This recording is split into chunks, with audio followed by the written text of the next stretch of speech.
Doing some of my last button pushes while I set things up here.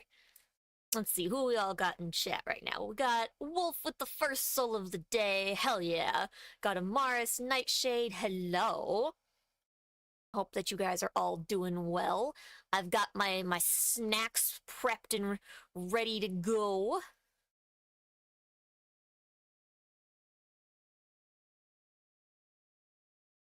Okay.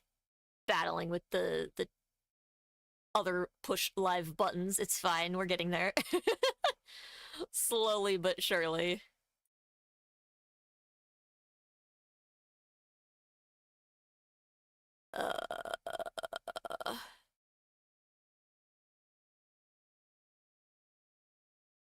Just put that in other. It's fine. Okay.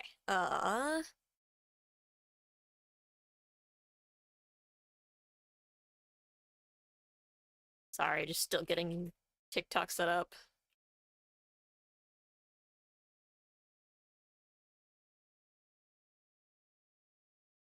Okay, there's all that. So far, watching a potato stream. Oh, hell yeah, we love potato streams. Potato streams are my bread and butter. Oops, all potato stream. Well, chat, we got a long day of streaming ahead of us today. We're gonna get started with our Pokemon tier list here. You guys unlocked last time for me to do a tier list ranking. Could you realistically own a Pokemon? So that's what we're here for today. Butter and sour cream. Hell yeah. I wish. Yeah, for real. I wish I could own Pokemon in real life. But as you can see, we've got some lovely categories set up here.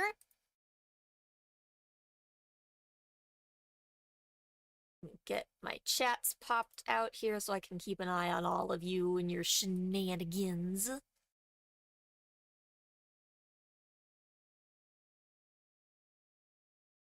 Alright, there's YouTube chat. Grab the TikTok chat. Alright, I've got all of you in view now to keep an eye on your shenanigans.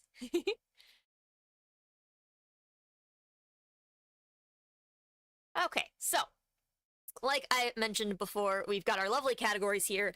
S tier being a perfect good baby. It is safe to own. In fact, it's even like a good thing to own. The Pokemon provides some sort of like benefit that would be like worthwhile. You've got A tier, which is at least it's safe. It's not gonna cause problems. It's just safe to own it. Then you've got the B tier, which is I have concerns. You've got C tier, which is outside only. Something like you would consider, like, in real life, you've got animals that just don't come in the house. Your horses, your cows, chickens, livestock type things. Those are just things you have outside. They're not really house pets.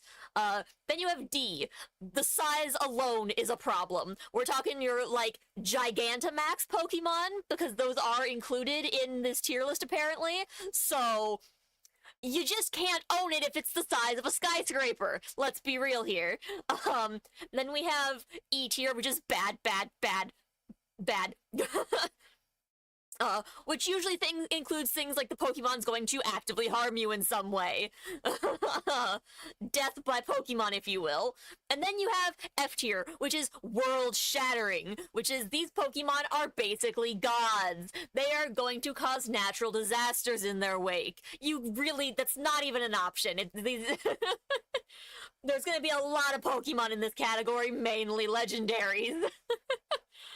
We're gonna rely pretty heavily today on, like, Pokedex entries for some of these, because I don't necessarily know absolutely everything there is to know about every Pokemon. As lovely as a claim as that would be to be able to make, I cannot make it. So that's where we're at there. So let me go ahead. We're gonna start off nice and easy here. Haha, she says. Oh, so certain that this is gonna be easy. Let's get stuff situated here. Actually gonna go ahead and pop Twitch chat out here too, make it a little easier to see you guys. Chat, you're flying, it's crazy. Seamus Arcane's S perfect here, good baby. No! Seamus is a monster. Bad, bad, bad, bad, bad, bad, bad. Oh, did the YouTube stream not go up? I thought I put live on it, but is it being a little... I might know why. Hold on, let's try that. Now YouTube should be up and visible. Thank you for the likes over on TikTok. Much appreciated, you guys. Okay, so our first good baby that we have to look around at is Bulbasaur. I'm gonna start with it just in perfect good baby while I pull up its Pokedex entry. Let's see, can I just like pull up like Pokedex all Pokemon and just like go in order? Okay, here we go. Yeah, in order. Bulbasaur. Sometime after its birth, it uses the nutrients that are packed into the seed on its back in order to grow. So yeah, I mean, it's just a good old plant baby. It's only 2 feet tall. It's only 15 pounds. It's your standard dog. It doesn't seem to necessarily be awful. I will say it is poison type as well. It's not just grass. It is technically in the newer stuff poison type as well. So, I mean, poison type might just bring it down to I have concerns. I don't think it used to be poison type, though. It used to just be straight grass, didn't it? Isn't the poison type thing a little newer on it?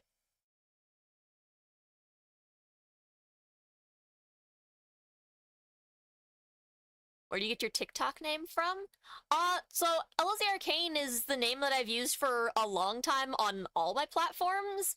I actually made it when I started playing League of Legends way back in the day. Supposed to be a grass type. Hey, welcome, Minute. Welcome, Basket. Yeah, the Pokemon.com, which is what I'm using to look at the Pokedex entries, does say it's also poison. I'll put it in A tier for now, just because it's kind of hit or miss depending on the gen you're playing. What are your thoughts on baskets? Baskets sound like a perfectly reasonable thing to hold things, if that's what you're asking. Unless a basket is something more specific. Okay, let's go on to Ivysaur next. Also poison type, only 3 feet tall, does weigh 28 pounds, so now you're getting into, like, big dogs. This answer made the baskets guide you, hell yeah. The more sunlight Ivysaur bathes in, the more strength wells up within it, allowing the bud on its back to grow larger. Yeah, I mean, this still sounds fine. It's at least it's safe. Again, poison type's a little... But I mean, people own poisonous plants all the time, so like, is it really any different than having a poisonous plant in your garden? Yo, Rabbit, how's it going? Yo, Basket, thank you for the follow, much appreciated. Okay. I think this is where we're gonna start getting into, Venusaur. 6 feet tall. Okay, it's person height. 220.5 pounds. There's people that weigh that much. While it basks in the sun, it can convert the light into energy. As a result, it is more powerful in the summertime. Again, grass poison. You know, I mean, I'm thinking outside only. It's awfully tall. Horses are that big, though. I mean, it's like a horse. A giant poisonous horse. Also, there's 2 Venusaurs on here, and I don't know if they recently changed Venusaur to have, like, different versions depending on gender. Okay. And then Mega and Gigantamax are also on this list. Okay, Mega's not as big as I thought. It's only 7'10", but it is 342 pounds. By spreading the broad petals of its flower and catching the sun rays, it fills its body with power. At most, I'm still thinking outside only. At 7 feet, that is still... It's pushing it, I think. Let's see, how much do... What do horses weigh? Horses typically weigh between 800 pounds? What? Between 800 and 2,000 pounds. Okay, you know, suddenly Venusaur not seeming that bad. It doesn't even weigh as much as a horse weighs. It's just the size of one. Okay. Size of a horse weighs as much as a person. Alright. I mean, even at 6 and 7 feet, that's still person size technically as well. Wild. Okay. However, Gigantamax Venusaur? In battle, this Pokemon swings around 2 thick vines. If these vines slammed into a 10-story building, they could easily topple it. 78 feet tall, unknown weight. See, I want to just put it in the size alone is a problem. However, it could easily topple a 10-story building. I'm just bad. Not quite world-shattering, but bad. Bad.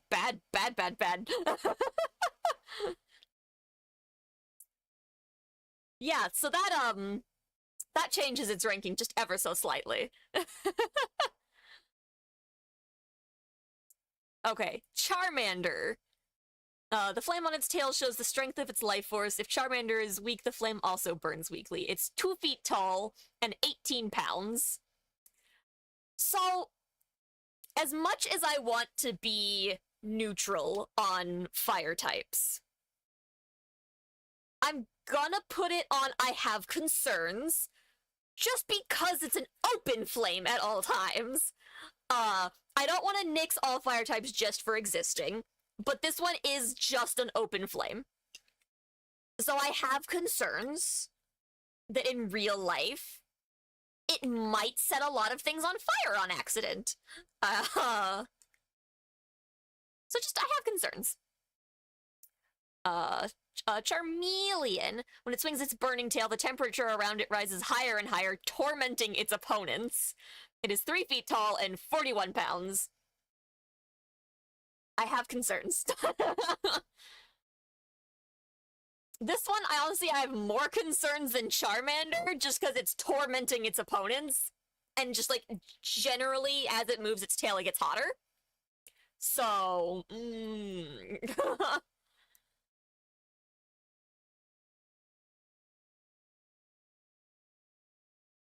Let's see. Then we've got Charizard. If Charizard becomes truly angered, the flame at the tip of its tail burns in a light blue shade. 5 feet tall, 199.5 pounds. I might have to rethink my categories. I think we're gonna take out the size alone is a problem and just go... Nope. Just nope. That's more than concerns. That's just nope. You could not just realistically own a dragon with an open flame on its tail that just gets super angry. Okay. The Megas and Gigantamaxes are... There's like a little bit extra. Okay, so starting with Gigantamax. This colossal flame-winged figure of a Charizard was brought about by Gigantamax energy. That's so much more boring of an entry than the Venusaur one was. Damn. 91 feet and unknown weight. I just bad.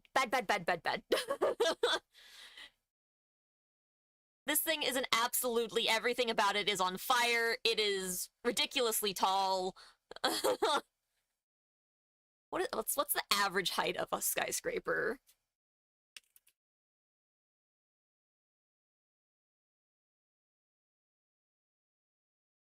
over... So, approximately 500 feet tall. Okay, so I mean, not even the size of a skyscraper, but still pretty dang tall.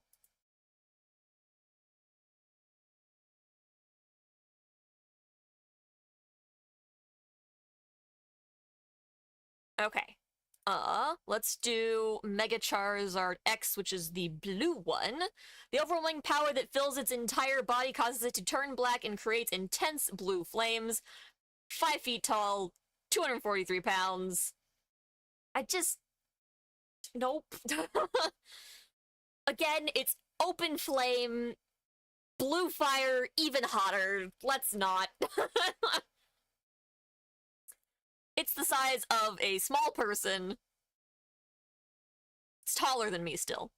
It's 5'7". I'm only 5'3". Alright. Mega Y, the orange one. Its bond with its trainer is the source of its power. It boasts speed and maneuverability greater than that of a jet fighter. 5'7", 221. I just... It's got a more positive Pokedex entry. I still worry about... I just... The open flame. I'm worried about that open flame. And I just... Nope. How are we feeling so far? We're almost through the Gen 1 starters here. We got a ways to go, chat. And if at any point y'all disagree with me, just like fully say something. I want your guys' opinions too. This is just as much your tier list as it is my tier list. Feel free to battle out the opinions here. Okay, Squirtle. After birth, its back swells and hardens into a shell. It sprays a potent foam from its mouth. That's weird. I've never actually read most of these Pokedex entries. Interesting. I wonder if that's how actual turtles work. Not the spraying foam from their mouth part, just the way that it hardens into the shell. Anyways, it's only 1 foot tall, and it is 19 pounds. I think it's shorter than the other two starters. Weren't the other starters 2 feet tall? I think... I think that's a pretty perfect good baby. It's just a water type, it's just a turtle. People own turtles. Now, if we're talking about Squirtle Squad Squirtle, at least it's safe, but I think that's a pretty perfect good baby. Wartortle. Wartortle's long furry tail is a symbol of longevity, so this Pokemon is quite popular among older people. It is 3 feet tall and 49 pounds. Yeah, I think that's still a pretty perfect good baby. Yo, I want food. Same. I've got some food in front of me right now. Food is good. All right. See, now we're getting into Blastoise territory though, and that gets a little more concerning. It deliberately increases its body weight so it can withstand the recoil of the water jets it fires. I wish all I have is ramen. Ramen's good. We like ramen around here. I've got yogurt with granola, personally. Okay, let's see. 5 feet tall, 188 pounds. Oh, the new Wendy's Takis menu. Ooh, yeah, that's... Now you're getting fancy. Yeah, I don't think realistically that water jets is...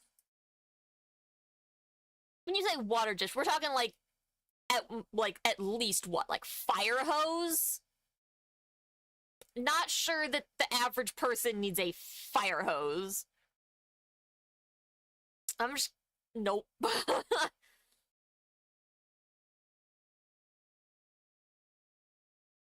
Oh, wait, no, back to Blastoise. Fancy would be Olive Garden. Fair, fair. Yo, Peace, how's it going? Okay, Mega Blastoise, with its absolute cannon on its back, it crushes its foe under its heavy body to cause fainting. In a pinch, it will withdraw inside its shell. 5 feet tall, 222 pounds. I just think it's nope. I don't think it's much different than regular Blastoise. Again, you really just don't need a cannon. And then Gigantamax. Extreme tired? Oh no. Okay, it's not very good at precision shooting. When attacking, it just fires its 31 cannons over and over and over. It is 82 feet tall with an unknown weight. Bad, bad, bad, bad, bad. Bad, bad, bad, bad, bad, bad. I love your persona. I don't know the technical name for it, but it's pretty. Thank you. I also like my VTuber model. We'll slip into the unconscious before stream. All right, peace. Have good eeps. No, it's a perfect good baby. I'm sorry, but we just cannot put 31 cannons into perfect good baby. Yo, thank you for the likes on the live. Much appreciated. As much as I would love to, I cannot justify 31 cannons. Alright, we got little Caterpie now, which is a bug type. But the 31 cannons? I know, chat. For protection, it releases a horrible stench from the antenna on its head to drive away enemies. I mean, it's a bug. That's what bugs do. At least it's safe.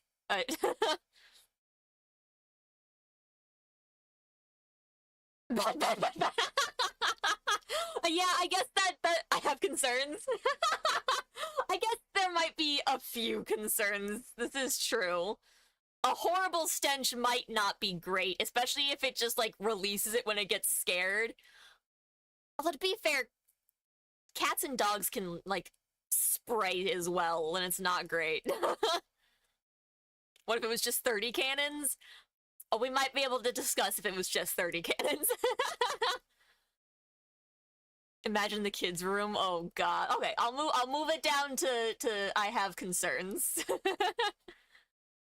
What is this list about? So this is just like, realistically, is a Pokemon safe to own? If they existed in real life, could you actually realistically have this Pokemon and it be like okay? Hence why Gigantamax Pokemon are at the bottom of the list, just above world-shattering natural disasters.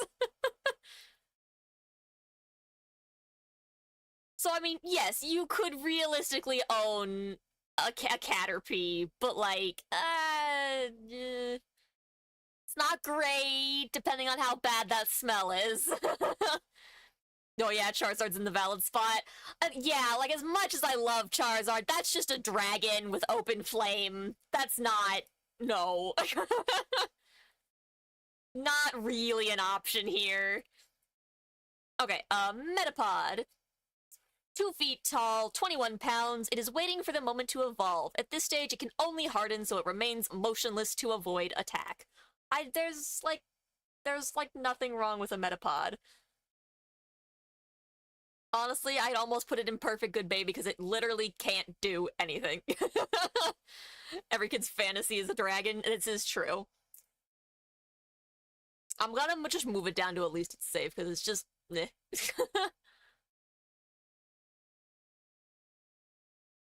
Would love to, in Pogo at least, Mega Blue Charizard. This is fair, this is fair. World-shattering. Yeah, there's a lot of world-shattering out there that we're just waiting until we get to legendaries.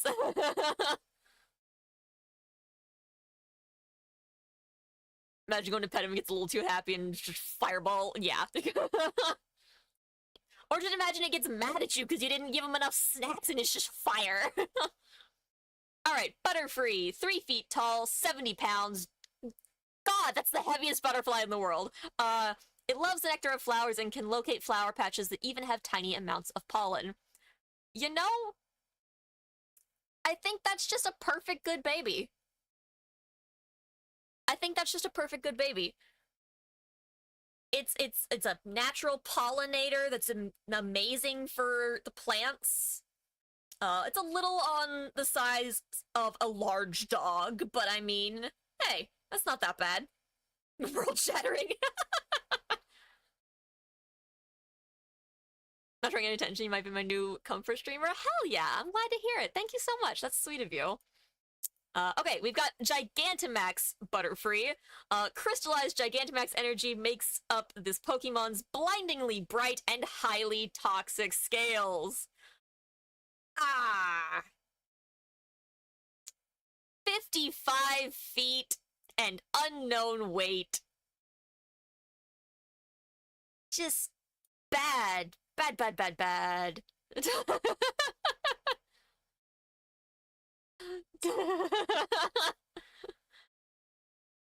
We don't need a 55-foot highly toxic. No, we're good. Alright, Weedle. Beware of the sharp stinger on its head. It hides in grass and bushes where it eats leaves. We do want the 50-foot toxic butterfly. It does have a pretty design. This is true. This is true. Gigantamax Butterfree is absolutely gorgeous. But it is also bad, bad, bad, bad, bad, bad, bad. Oh, I've never read the category of Weedle. It is categorized as hairy bug. I wouldn't say S for Weedle, but my sister would. I'm not going to put it under perfect good baby. As much as I don't personally like bugs, people own poisonous animals and insects, bugs all the time. Bad instantly. I just put it in I have concerns. It's ownable, but I'm personally good. Don't like bugs. More for those people. Yeah, more for those people. They can have them. Kakuna. Able to move only slightly. When endangered, it may stick out its stinger and poison its enemies.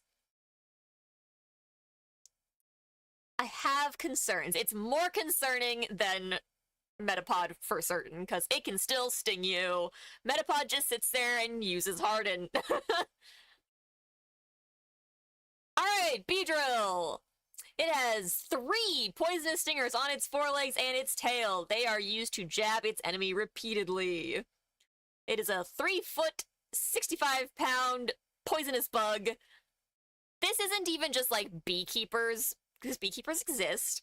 This is a wasp. Wasps are assholes. It stings you for fun. Nope.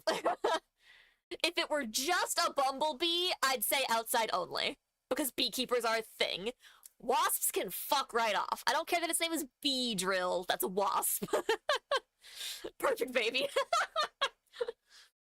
Y'all over here just being contrarian because you can. Okay, Mega Beedrill. Its legs have become poisonous stingers. It stabs its prey repeatedly with the stingers on its limbs, dealing the final blow with the stinger on its rear.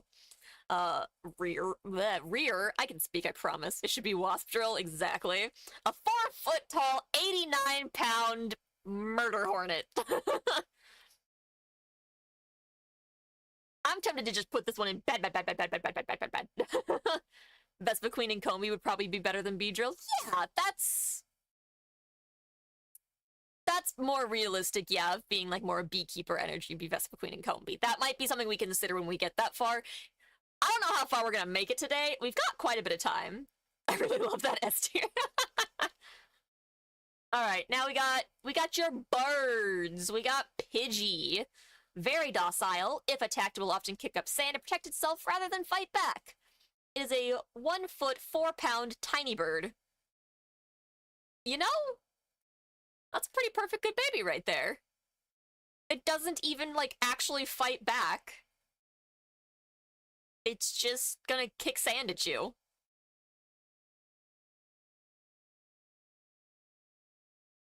For sure, go take care of the doggos. Thanks for popping in. Also, yo, welcome in Primitive Music. Goodbye. Stopping by people's stream and saying, stay positive, have an amazing day. Oh, thank you so much. You have an amazing day too. Small burb, exactly, small burb. Okay, Pidgeotto. Pokemon is full of vitality. It constantly flies around its large territory in search of prey. It is a 3-foot, 66-pound bird. Quite a bit heavier. Yeah, that's a pretty heavy bird. Falconry is a thing. People do have, like, birds of prey that they own. I would say, because that's... How much does a parrot weigh? Hold on. How much does a parrot weigh?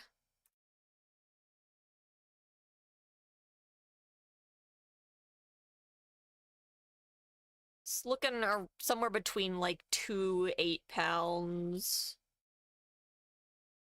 Depending on the type of bird. There's some scary ones that are like 8 pounds, but looks like 2 pounds the consent. So yeah, this is more of like a bird of prey hawk, outside only for sure. Pidgeot. This Pokemon flies at Mach 2 speed, seeking prey. Its large talons are feared as wicked weapons.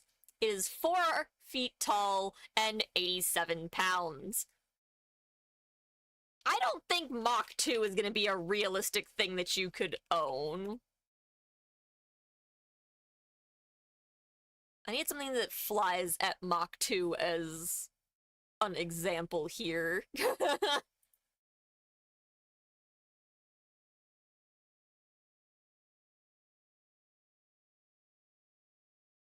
Uh-oh, what flies at Mach 2? Mach 2 is a velocity equivalent to twice the speed of sound. Geo's not as scary as Fear, though, so outside only, or I have concerns. It flies at Mach 2! That's twice the speed of sound. That's not... I'll put it in outside only as, like...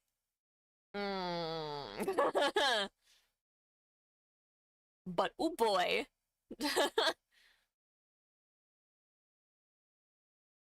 Okay, then we've got Mega. With its muscular strength now greatly increased, it can fly continuously for 2 weeks without resting. It is 7 feet tall and 111 pounds.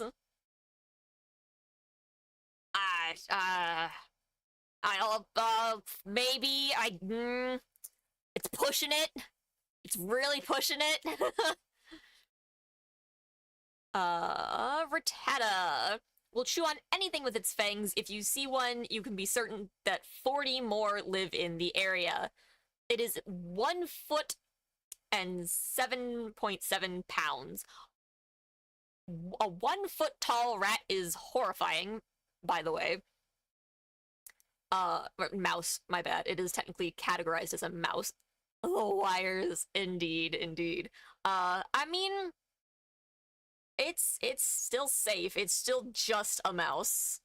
People own mice, people own rats. Just don't let it run loose and eat your wires. The Alolan form. Its whiskers provide it with a keen sense of smell, enabling to pick up on the scent of hidden food and locate it instantly.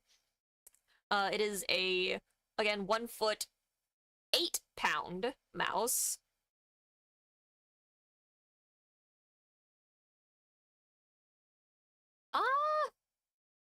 It's almost beneficial that, like, if you could theoretically train it, picking up hidden food would actually, like, have, like, benefits and not just be, like...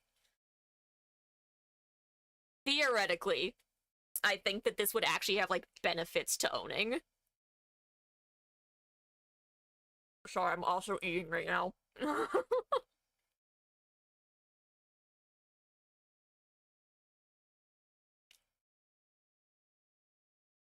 Okay, Raticate. Its hind feet are webbed. They act as flippers so it can swim in rivers and hunt for prey. I hate that. I didn't need this information in my life. It's a 2-foot, 40-pound water rat. Oh, those are actually real. We have those. Shoot, what are they called? They're horrifying and I hate them. Nutria. And not like I don't own them, it's just they're in our area as wild animals and they're horrifying, they're huge.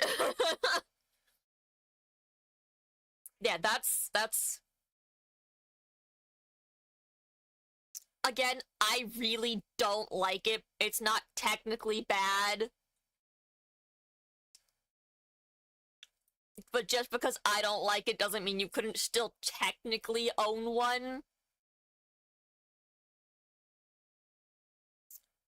I just hate it. The Alolan form. It makes its Rattata underlings gather food for it, dining solely on the most nutritious and delicious fare. A 2-foot tall, 56-pound... It's still categorized as a mouse, which I hate. But, I mean, technically, at least it's safe. A lot of these Pokemon I didn't realize had more than one form. I don't even see a difference in some of them. Oh, I guess some of the whiskers are different sizes on them. Okay, now we're getting into Spearow and Fearow here. Alright, Spearow. Inept at flying high, however, it can fly around very fast to protect its territory. A 1-foot, 4-pound tiny bird. Yeah, I mean... It's just a small bird. It can't even fly very high. That's just a good baby. Fearow, on the other hand.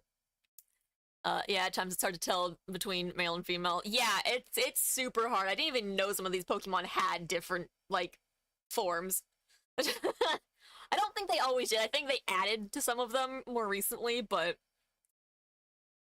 Okay, Fearow, a Pokemon that dates back many years. If it senses danger, it flies high and away instantly. It is a 3-foot 11, so almost 4 feet, and 83 pounds. It's not even that big. That's not it. I think the Pidgeot was bigger than that. It's scary, but like, that's not even that bad.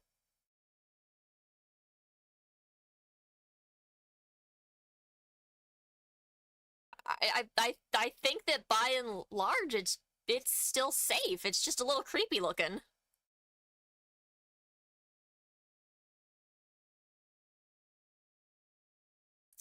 Alright, we are on to Ekans.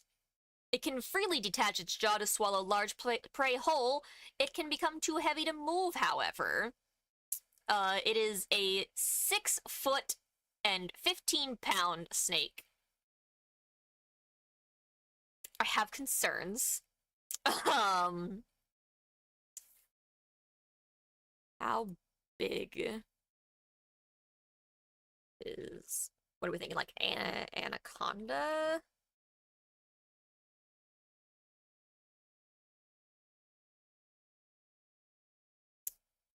Oh, it's not even that big. Anacondas get like 30 feet.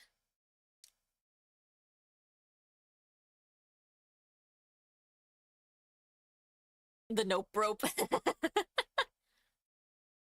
So, I mean, it's not, like, scary big snake. 6-foot snake. Okay, so I'm looking at, like, pictures at some snakes that are that size. Boa constrictor. Ah. Is that more how big is a boa constrictor? Yeah, okay, here we go. 6 to 9 feet. So yeah, it's about the size of a boa constrictor. Uh, species of large, non-venomous, heavy-bodied snake frequently kept and bred in captivity. I mean, that's not... You own... Can you own a boa constrictor? Legally kept as pets in California. Some states have restrictions. Okay, I mean... I think at most I have concerns. But, I mean, it's doable. It is poisonous, which is why I have concerns, but, like... Nope, nope, nope, nope.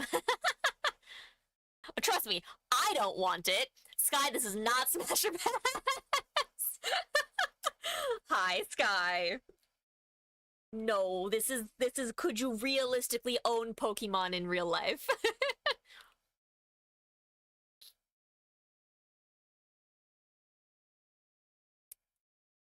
Okay. Okay, so that's Ekans. Arbok!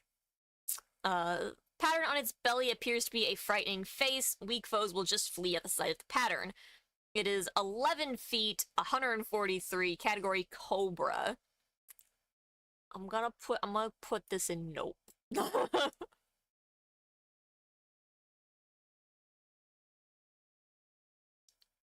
How big is it? Is this even, like, the actual size of... Most cobra species average around 6 feet. So this is bigger than a cobra. You own cobras. It is illegal to own in some states. Depending on the state. My state, no. Other states, yes. So I guess I could move it to I have concerns. Theoretically, it's potentially possible. I'd say nope, but we'll just leave it in I have concerns.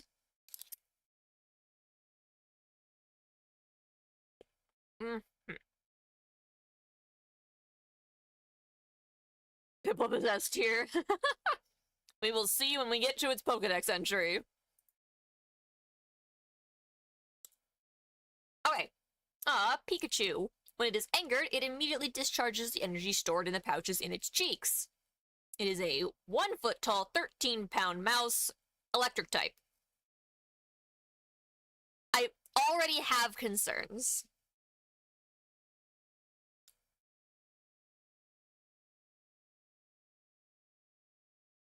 How much voltage is a Pikachu?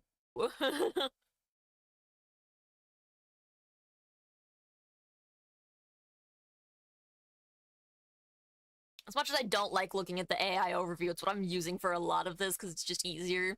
Thunderbolt can discharge up to 100,000 volts of electricity. Ah.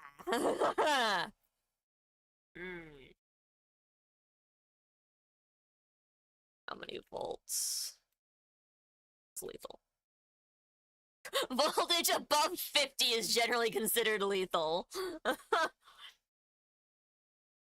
Pikachu, baby, as much as I love you, the amount of times you have electrocuted Ash, he should be dead. That dude is not real.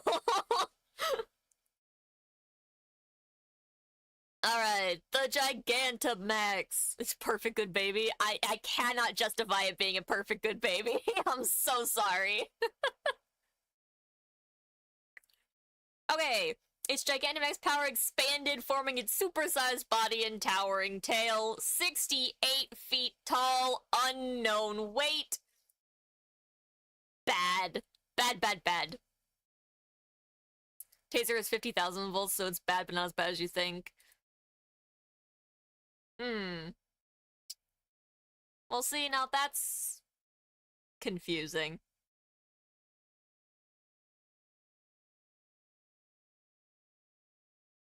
But now if you double that, that's probably not great. Because a taser is enough to incapacitate some people. Some. Not all. Some. So, I mean... I know there'd be concerns just being silly. I got you, I got you. Okay, we've got Raichu. Its tail discharges electricity into the ground, protecting it from getting shocked. 2 feet, 61, or 66 pounds, rather. It's the amps that kill, not so much the volts. Ah, see, these are things that I don't know. um, I'm thinking Raichu might be slightly safer than Pikachu. Just because it has a method of grounding itself. Which makes it marginally safer. I'm just gonna put it in I have concerns, though. And we can, like, rearrange these within the category itself as well if we feel like it. So, like, I could say that, like, Caterpie is less concerning than... Oh god, it's getting stuck. Than Charmander if we wanted, but I'm not as worried about that. I'm doing pretty good today, Nightshade. How you doing? Okay, let's look at Alolan Raichu next. It is believed that the weather, climate, and food of the Alolan region all play a part in causing Pikachu to evolve into this form of Raichu. A 2-foot tall, 46-pound... It's still categorized as a mouse. Surge Surfer. Doubles Pokemon's speed stat on electric terrain. It's not that bad. I'd still put it in I have concerns. It's funny that I'm less concerned about Raichu than I am about Pikachu. My brain just, like, thinks for some reason that Raichu's just calmer. It's fine.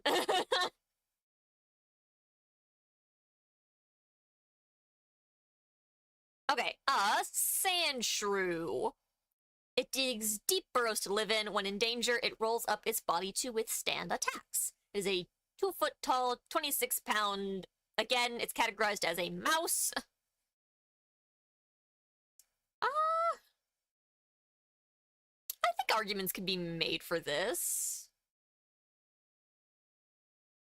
A little bit harder to own burrowing Pokemon, like, burrowing animals in general, but it's doable.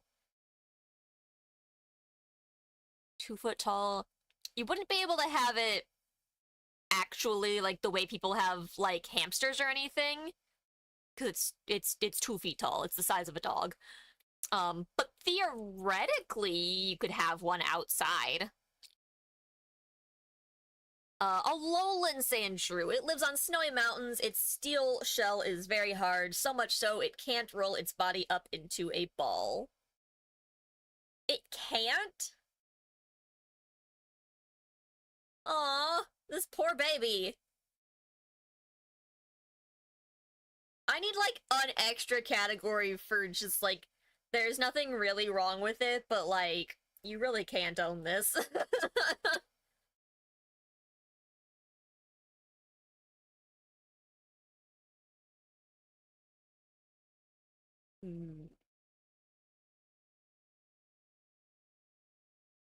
Like, I could see this being, like, in a zoo, but, like, your average person couldn't have one of these. In the same way that, theoretically, yeah, a penguin could be owned, but you really can't own penguins.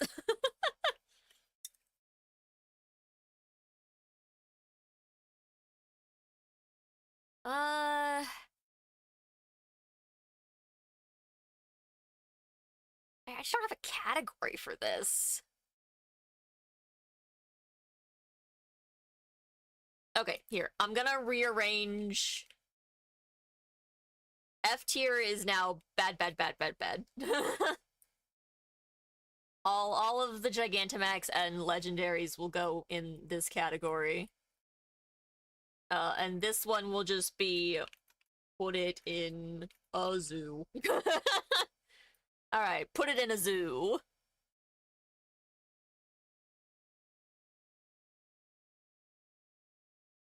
Hi, Mom! How are you today? Okay, we've got Sandslash coming up next. It is adept at attacking with the spines on its back and its sharp claws while quickly scurrying about. It is a 3-foot tall, 65-pound, again, mouse. I have concerns. People have, like... I'm trying to, like, equate this to, like, people who have... Not porcupines, that's not the one I'm thinking of, but... The small little... It's not a hamster. Oh my god, my brain. Rolls up in a ball, has small spikes. Hedgehog? Hedgehog. Yes, hedgehog, thank you. Hi, Ruby! Hope you're doing well. Sonic, yeah. Like, people own hedgehogs, but they don't own 3-foot tall hedgehogs. So it would probably be more equivalent to, like, a porcupine. Put it in a zoo.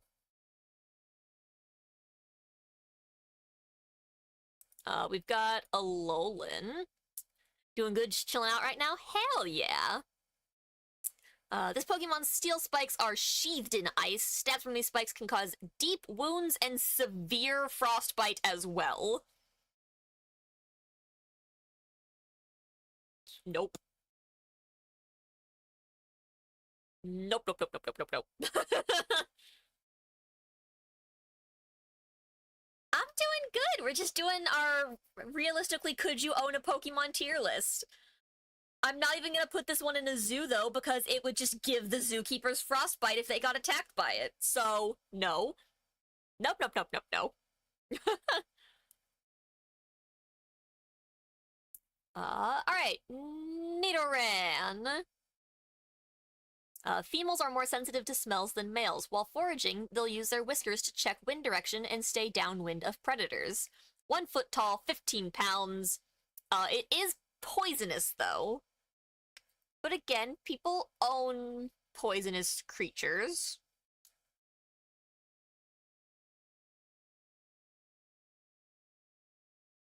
If you could train it, I could see the foraging being very useful. Like how, pigs look for truffles.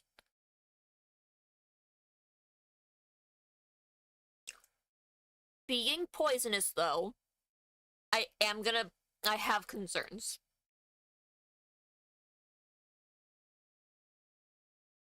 It's even categorized as poison pin. Whether it's a poison point, contact with the Pokemon may poison the attacker.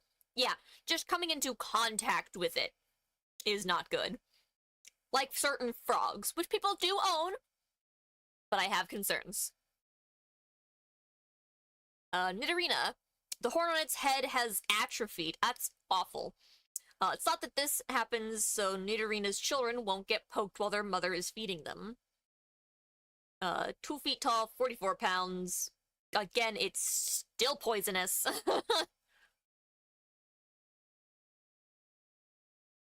I have concerns. Okay, Nidoqueen. Nidoqueen is better at defense than offense. With scales like armor, this Pokemon will shield its children from any kind of attack. A 4 foot tall, 132 pound. It's still poisonous. Making contact with it can still poison you. I have concerns. Again, it's not necessarily impossible, I just have concerns.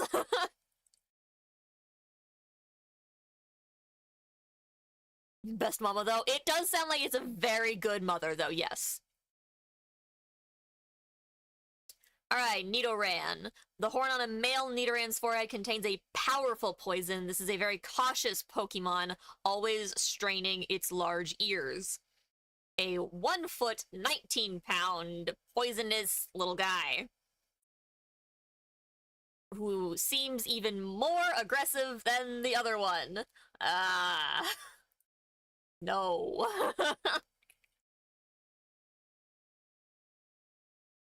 Nidorino. The horn that's harder than diamond. This Pokemon goes around shattering boulders as it searches for a moonstone. No. Nidoking. When it goes on a rampage, it's impossible to control, but in the presence of a Nidoqueen, it's lived with for a long time. Nidoking calms down. A 4-foot tall, 136-pound nope.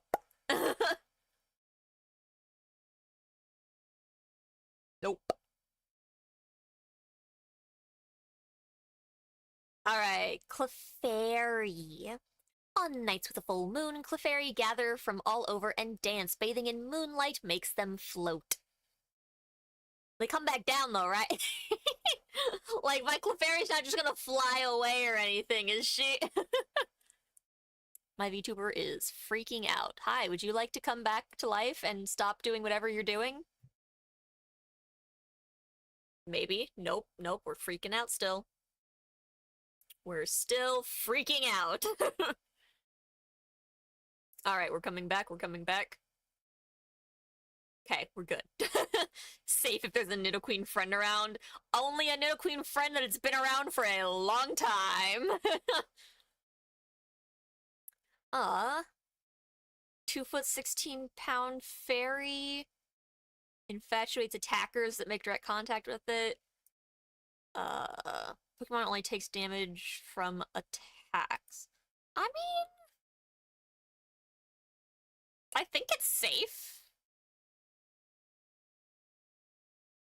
I don't know if it's necessarily a perfect good baby, but it's safe.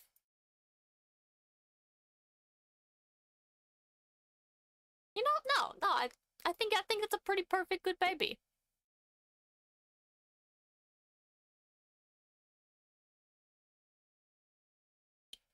Yo, Susie, thank you for the follow.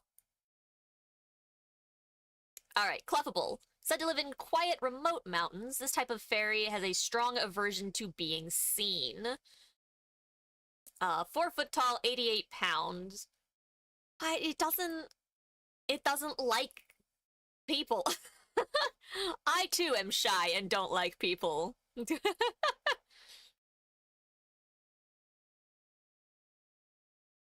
I mean, there's nothing wrong with it necessarily. I don't want to put it in a zoo either. Maybe I just put it in I have concerns.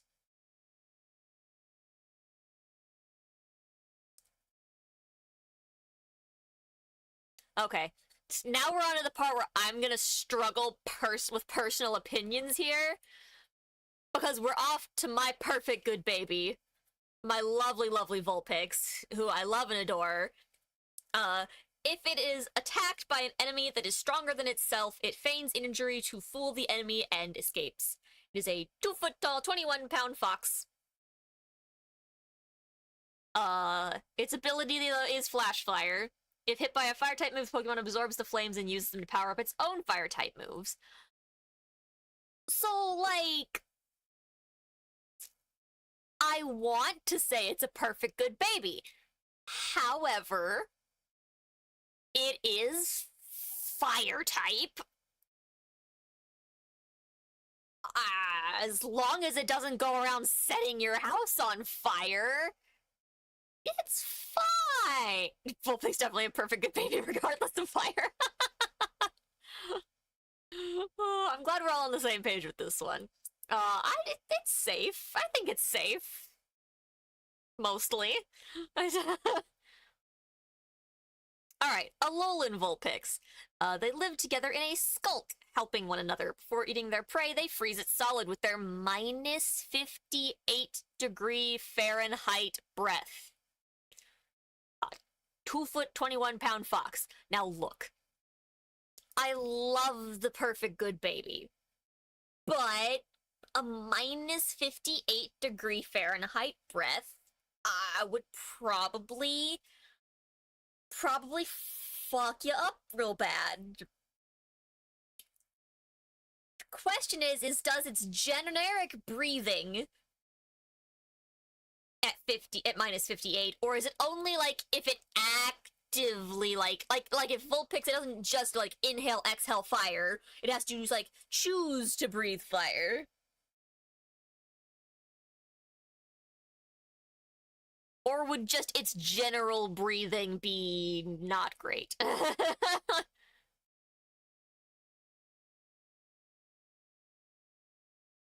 See, I love my babies, but I'm just gonna have to put them both in I have concerns. I want nothing more than for them to be perfect good babies, but I have to be objectively realistic. Fire is a concern, and negative freezing is also a concern. Oh, hello. What do we got here? Sorry, I was brought snacks. They're like little cheese puffy things. I think they're supposed to be knockoff Cheez-Its. Knockoff goldfish. Knockoff goldfish. That's more accurate. Cheez-Its is making a gluten-free one, and I'm gonna scream. I'm so hopeful. It better taste good or I'm gonna cry. Oh, they smell okay. They're not bad, they're not great. They've smelled worse. The last knockoff goldfish were way worse.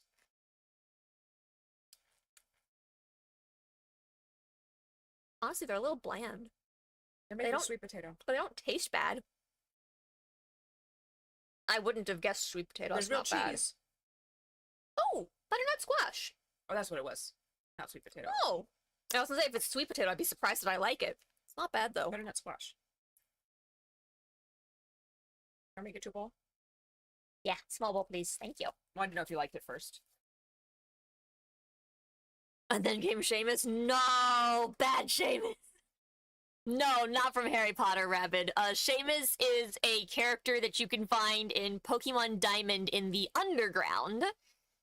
And while trying to do my complete the Underground in order to get Spiritomb for my run that I was doing, we ran into so many Seamus, and you have to find unique trainers down there. And it was just, oops, all Seamus, and I want to throw him in a hole. I have beef with an NPC named Seamus, it's fine. Okay, Ninetales. Some legends claim that each of its 9 tails has its own unique type of special mystical power. It's a 3-foot-tall, 43-pound fox. Thank you. I never got a chance to play Pokemon games, so I didn't know. That's fine. Even if you had played the games, the chance of... Pet that dog! Even if you had played the games, the chance of, like, running into and remembering Seamus would be, like, so low if you hadn't spent, like, 2 streams worth of time in the Underground running around looking for this shit. Most people don't know who the fuck Seamus is. It's not like I named, like, a gym leader or something. And yes, as much as I would like to pet that dog, I still have concerns about fire. I thought they said Seamus because he singed his eyebrows off in the first movie. Oh. Okay, I have concerns. I love Ninetales. It's a beautiful, perfect baby, but... Alolan. Possessing a calm demeanor, this Pokemon was revered as a deity incarnate before it was identified as a regional variant of Ninetales. 3-foot-tall, 43-pound fox. Boosts evasiveness in snow. Oh, the different entries have different... Oh, that's right, I can click on the game type to see different entries. Oh, heck. It creates drops of ice in its coat and showers them over its enemies. Anyone who angers it will be frozen stiff in an instant. Nope. Nope. Well, dang, now I have to go back to some of these and... 9 long tails, further gleams gold, it's said to live for 1,000 years. Yeah, I have concerns.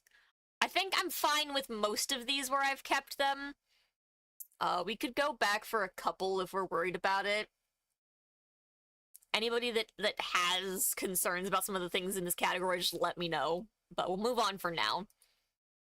Okay, Jigglypuff. When its huge eyes waver, it sings a mysteriously soothing melody that lulls its enemies to sleep. If it inflates to sing a lullaby, it can perform longer and cause sure drowsiness in its audience. A 1 foot, 12-pound balloon Pokemon.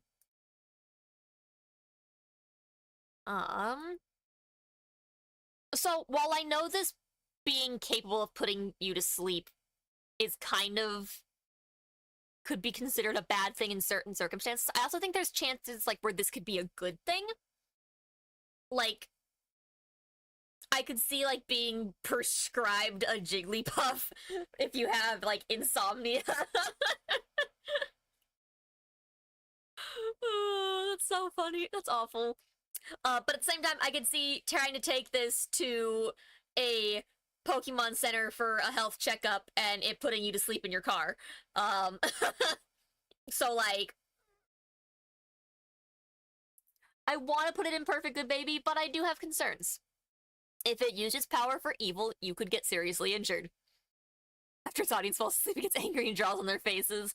That was one specific Jigglypuff in the anime, but yes, this is true. No one would listen to it singing. They kept falling asleep. How rude.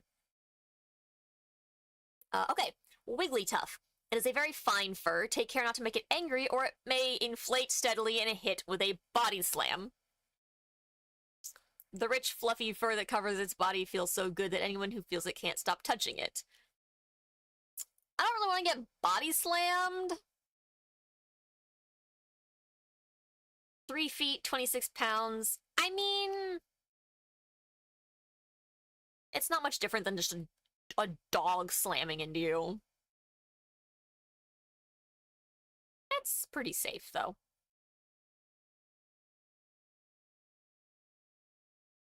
Okay. Zubat. It emits ultrasonic waves from its mouth to check its surroundings. Even in tight caves, Zubat flies around with skill. Zubat live in caves down where the sun's light won't reach. In the morning, they gather together to keep each other warm as they sleep. A 2 foot, 16-pound bat. Put it in a zoo. Put both of them in a zoo. Golbat. It loves to drink other creatures' blood. It's said that if it finds others of its kind going hungry, it sometimes shares the blood it's gathered. That's adorable. Oh, at least Wigglytuff won't sing you to sleep like Jigglypuff does. Exactly. Which makes it just a little bit better, even if it can body slam you. Its feet are tiny, but this Pokemon walks skillfully. It sneaks up on sleeping prey before sinking its fangs and slurping up blood. At best, it goes in a zoo. At worst, it's a nope.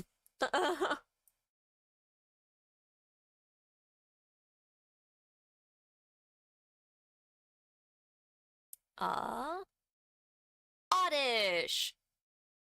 Its scientific name is Odium wanderus. It is said to cover distances as far as 1,000 feet when night falls, walking on its 2 roots. That's adorable! And a little scary. When it is woken by moonlight, it wanders around, but during the day it stays still underground. I don't really want my plant walking away while I'm asleep. But I mean, at least it's safe.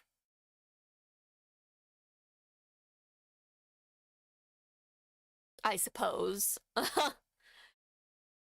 Yo, thank you for the follows and for liking the live. Much appreciated. Okay, Gloom. The fluid that oozes from its mouth isn't drool. It is a nectar that is used to attract prey. It secretes a sticky drool-like nectar. Though sweet, it smells too repulsive to get very close. A 2 foot tall, 19-pound weed. It is also poison type. That's an outside only, I think. Alright, Vileplume. The bud bursts into bloom with a bang. It then starts scattering allergenic poisonous pollen. It fiendishly scatters allergic pollen from its petals, which are the largest in the world. Nope. Nope. Have goldfish now? Hell yeah, let's go! Eat the goldfish. Ow.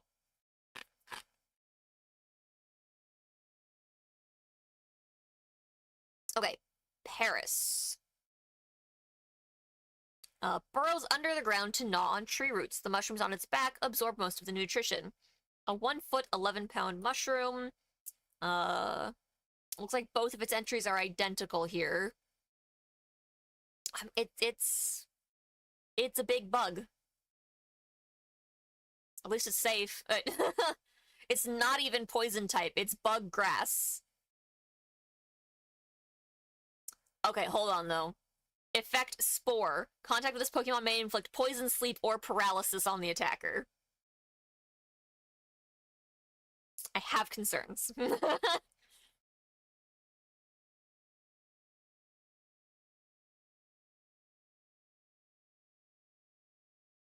Okay. Parasect. The bug host is drained of energy by the mushroom on its back. The mushroom appears to do all the thinking. I hate it. It is a 3 foot tall, 65-pound sentient mushroom parasite. No. Nope. Nope. Nope, nope, nope, nope, nope, nope, nope. I don't care, nope.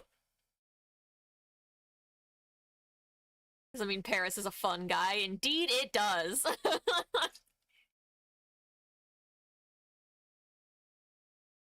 Okay. Venonat. Poison oozes from all over its body. It catches small bug Pokemon at night that are attracted by light. Its eyes act as radar, enabling it to be active in darkness. The eyes can also shoot powerful beams. Oh, it's the zombie ant fungus. That's horrifying that that's a real thing. And 66 pounds. It's poison. It's all poison, and it shoots laser beams. I think we're gonna have to just say no. You cannot have a little poisonous laser puffball. Venomoth. The wings are covered with dust-like scales. Every time it flaps its wings, it looses highly toxic dust. Flaps its large wings violently to scatter its poisonous powder all around. It's the fungus from Grounded that makes infected wolf spiders. No. Yeah, sorry, you can't have the 4 foot, 27-pound poison scattering moth either. That's also a nope.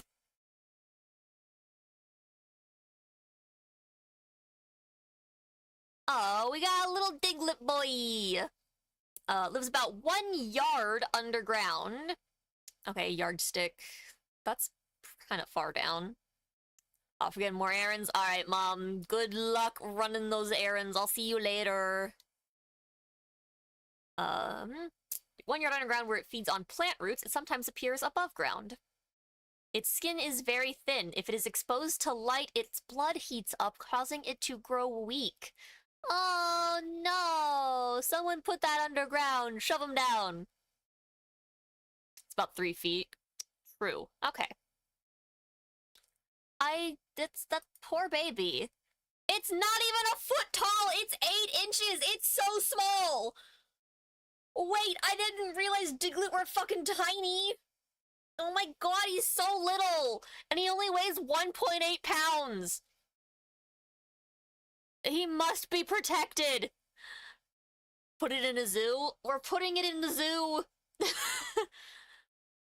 I want one, maybe in a big terrarium. No light, only dark! He's so tiny! He's so small! Your terrarium were deep enough and in a dark room. I suppose it's either going in a zoo or I have concerns. Mostly because I just don't know. I feel like people would be really bad at taking care of it and they would get them killed.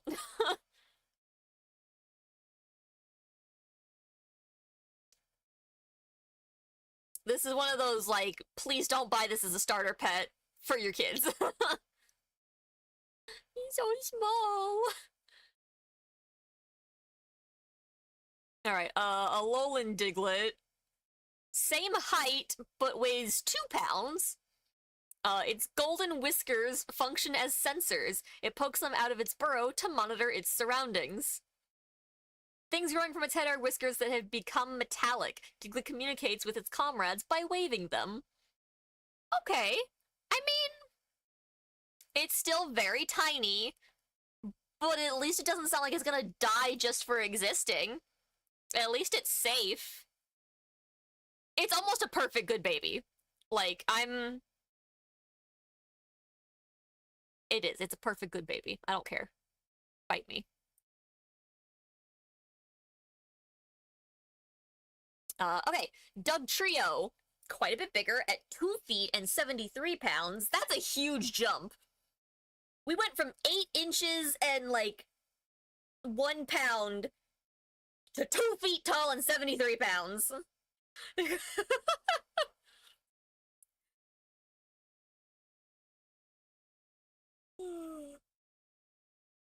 Okay, its 3 heads bob separately up and down to loosen the soil nearby, making it easier for it to burrow. In battle, it digs through the ground and strikes the unsuspecting foe from an unexpected direction. Unexpected? It's down. The only direction is down. It's coming from below me.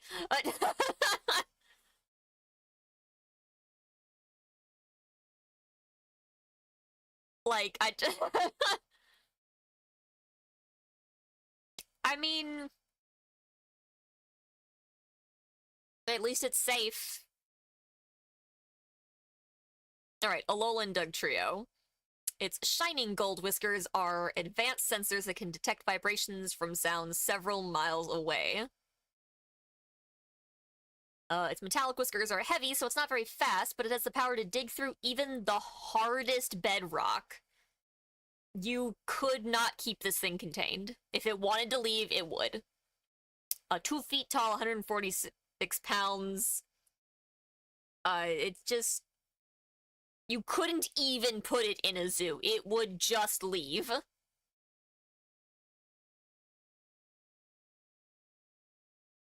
It's just gonna have to nope. You could not own this. It is not ownable. It would just leave. I mean, okay. You could own one, but if it decided it didn't want you to own it, it would leave. If it liked you, great. If it wanted to leave, though, it will. So, theoretically possible, but I guess I'll just put it in I have concerns. Like, you're not keeping it captive if it doesn't want to be. Okay. We are on Meowth. All it does is sleep during the daytime. At night, it patrols its territory with its eyes aglow.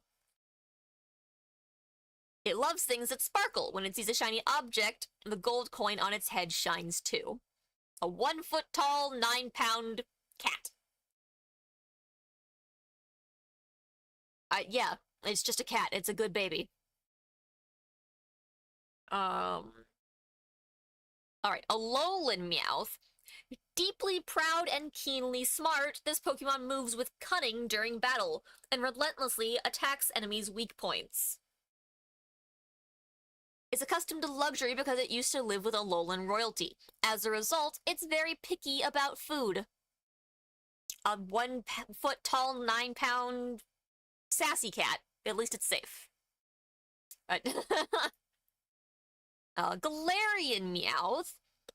Living with a savage seafaring people has toughened this Pokemon's body so much that parts of it have turned to iron.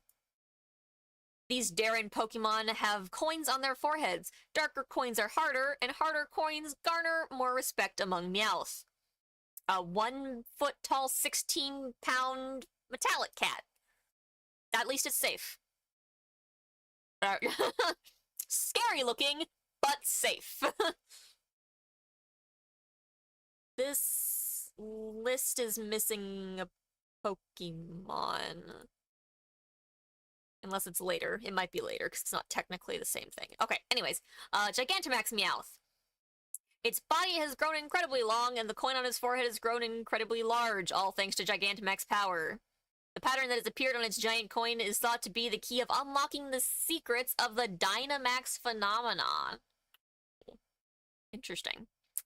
108 feet tall with an unknown weight, it's going in! Bad, bad, bad, bad, bad, bad, bad, bad, bad. Alright, Persian!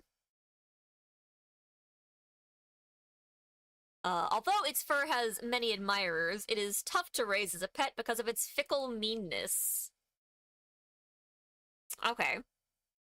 It's fickle and mean, and therefore tough to raise, but you could still have one. It has a vicious temperament. Beware if it raises its tail straight up. This is the signal that it is about to pounce and bite. A 3-foot-tall, 70-pound angry cat. I mean, it's rude. Like, so's my cat. Technically my mom's cat. But, like, so I guess it's, if you want to be picky, you could say it's feral. So, I mean, at most I have concerns, but I mean...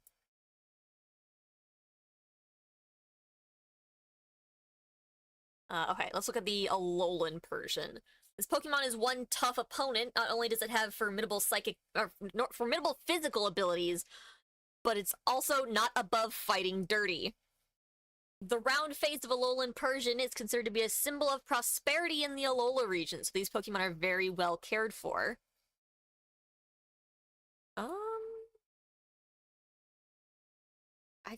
I have concerns, I guess, if it's gonna fight dirty, but that's about it.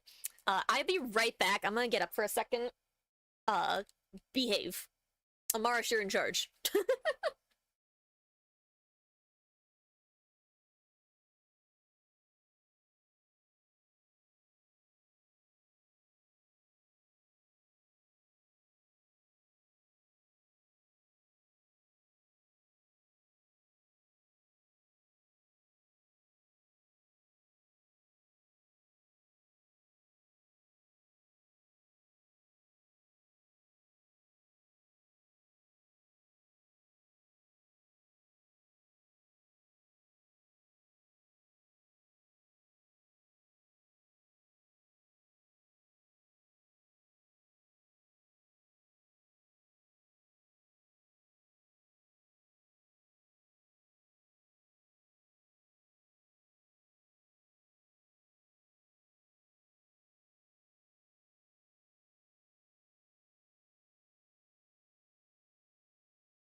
Oh god, is my model freaking out?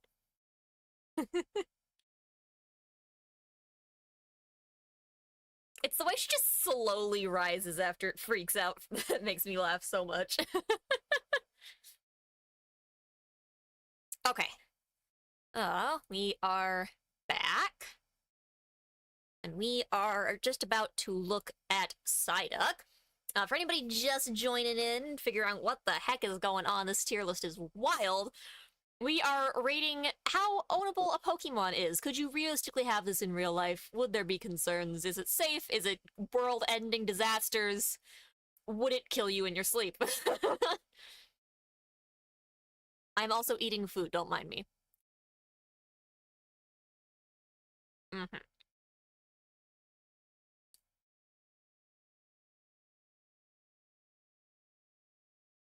Alright.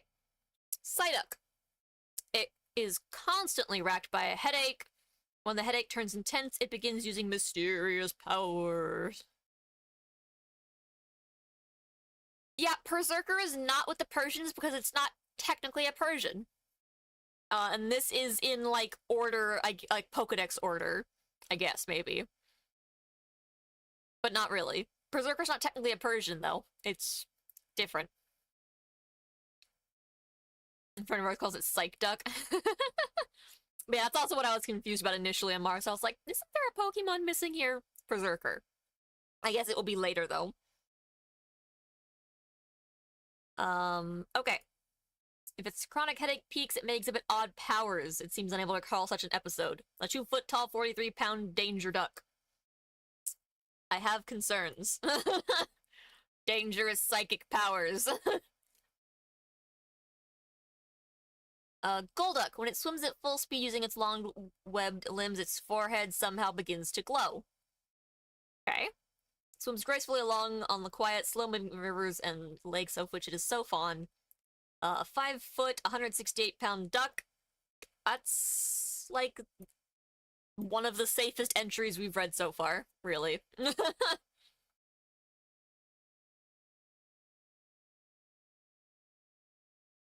honestly, not that bad. Also, chat, if I miss any, like, notifications, it's because my headset keeps turning off today. So just, like, let me know if I miss any, like, redeems or subs or anything. I should see subs appear in chat, but on the chance that I miss it, just let me know. Okay, Mankey. It lives in groups in the treetops. If it loses sight of its group, it becomes infuriated by its loneliness. Huh? I see the hydrate, thank you.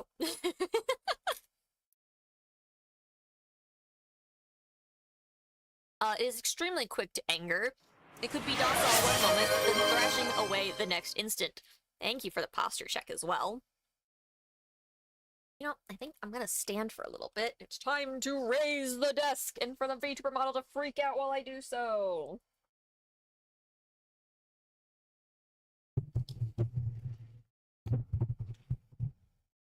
This is fine. Yes, very angry baby, for sure. I'm gonna go with put it in a zoo. 1 foot tall, 61-pound pig monkey, by the way. That's its category, is pig monkey. Okay, Primeape.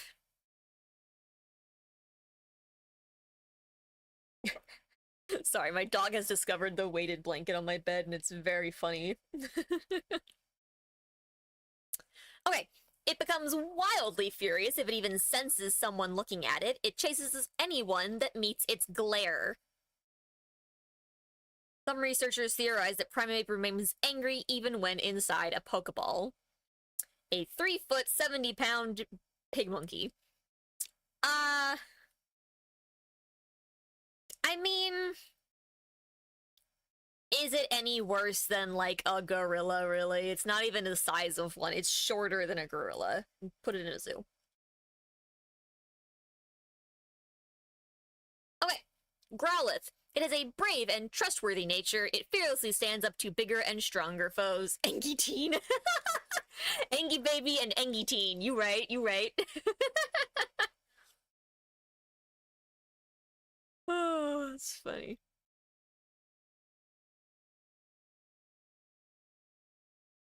Okay, let's see. It's very friendly and faithful to people. It will try to repel enemies by barking and biting. A 2-foot, 41-pound puppy. Even as a fire type, I think that's safer than Vulpix was. The best boy, the goodest of puppers. Indeed, indeed. It's a perfect good baby. Okay. Hisuian Growlithe. They patrol their territory in pairs. I believe the igneous rock components in their fur of this species are the result of volcanic activity in its habitat. Both entries are identical. It's a 2-foot, 50-pound scout.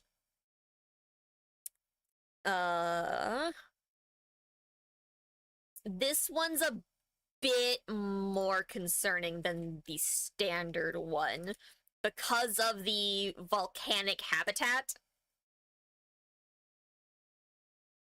I'm gonna have to say nope. We couldn't even have a volcanic habitat in a zoo. Okay, Arcanine. An ancient picture scroll shows that people were captivated by its movement as it ran through prairies. Its magnificent bark conveys a sense of majesty. Anyone hearing it can't help but grovel before it. The 6-foot, 341-pound pseudo-legendary.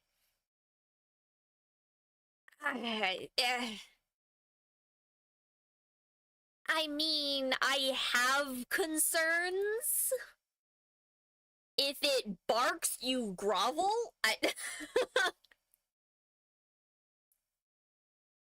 A perfect good fire puppo? I want to. I really do. It's going in, at least it's safe. This is the best I can compromise, chat, is that at least it's safe.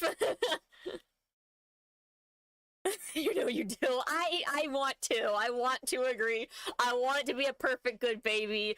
I want my Vulpixes to be perfect good babies, but like, I can't. I have concerns. Alright, Hisuian Arcanine. Snaps at its foes with fangs cloaked in blazing flame. Despite its bulk, it deftly feints every which way, leading opponents on a deceptively merry chase as it all but dances around them. Both entries are identical. It is a 6-foot, 370-pound pseudo-legendary again. I have concerns. Still a good boy. Y'all are blinded by the puppos. I have concerns. The constantly flaming, blazing flame of its fangs is a bit concerning. Yes, it is still a good boy. Okay, we are on to Poliwag now. Again, with a Alolan Vulpix, at least you don't have to worry about food going bad. Maybe a bit of freezer burn, but that's about it. A bit of freezer burn? It's negative 58! That's so bad!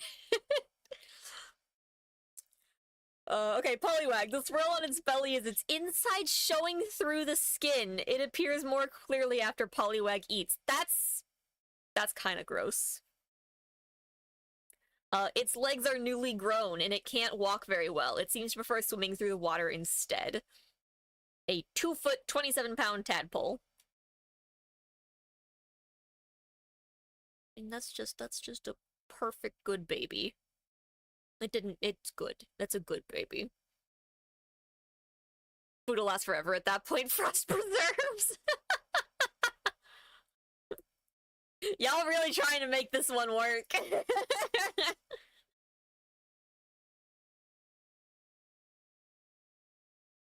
Okay, Poliwhirl.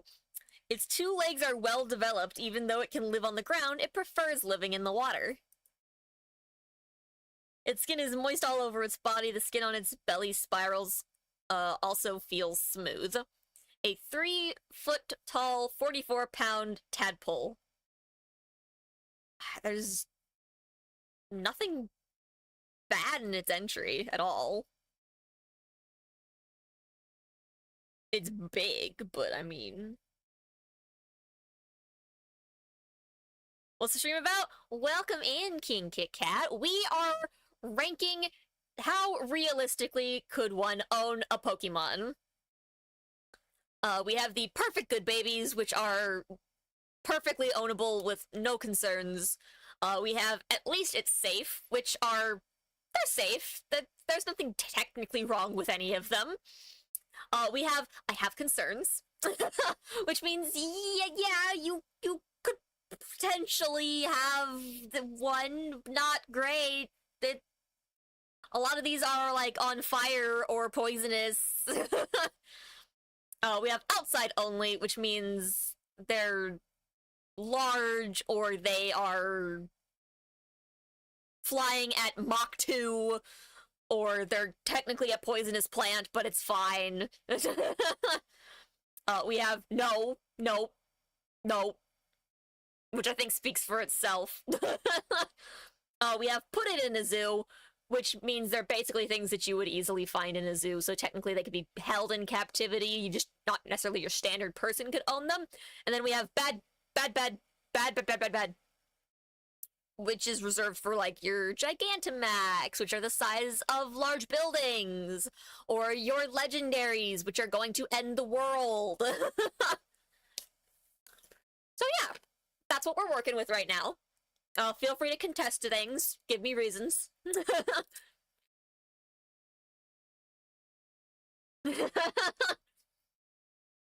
Excellent question. Why is Raichu a B and Pikachu a D? So, Pikachu gets frustrated and just discharges electricity. While Ash Ketchum can survive that, your standard human being could not. Meanwhile, Raichu, its tail discharges electricity into the ground. It's slightly safer. Raichu just seems a little chiller, and Pikachu seems a little stressed out.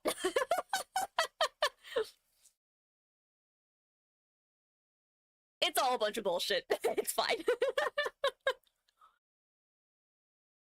Keeping in mind, like, the actual, like, letters don't necessarily mean anything, like, in the middle area. Like, it's not technically, like, especially, like, between, like, outside only, these are all perfectly ownable Pokemon. C doesn't actually mean anything. If anything, C is just, like, another variant of at least it's safe, but they could just only be outside. So, I probably could have swapped B and C. So, like, mostly it's just the terms that matter, not so much the letter. Prepare for me to question everything? Fair enough, fair enough. I'm hesitant on Poliwhirl just because of its size, but it's still only the size of, like, a dog. It's fine. A big dog, but a dog. Alright, Poliwrath. Although it's skilled in a style of dynamic swimming that uses all its muscles, for some reason it lives on dry land. It can use its well-developed arms and legs to run on the surface of the water for a split second. 4-foot tall, 119-pound, still a tadpole. Interesting. It's nothing technically wrong with it. I mean, it is a fighting type at this point. Was Poliwhirl also? No, Poliwhirl is not a fighting type. What's my favorite starter? Ooh, loaded question. Big fan. I've always been a big fan of Chimchar for some reason. Mostly because, like, Diamond was one of, like, the first games that, like, I fully sat down and, like, played when I was at a coherent memory age to remember the game. So that one holds a special place in my heart. I don't know if it's actually my favorite starter. I don't know if I have a favorite. I'm not good with favorites. but like Chimchar is special for me. So probably that one. Poliwrath, by and large, seems fine. Scorbunny is adorable. That's a good call. It's at least it's safe. The only thing that starts to give me concerns is that it's become a fighting type at this point. But like, its Pokedex entry isn't even like remotely concerning. Running on the surface of the water is kind of cool. Fast. That's fast. Sprigatito. We do love a grass cat. We do love a grass cat. And who doesn't love a derpy little Fuecoco? He's just got the little blunt face going. Head empty, no thoughts, good baby. Okay, we are moving on to Abra. This Pokemon uses its psychic powers while it sleeps. The content of Abra's dreams affect the powers that the Pokemon wields. Abra can teleport in its sleep. Apparently, the more deeply Abra sleeps, the further its teleportations go. A 2-foot-tall, 43-pound thing.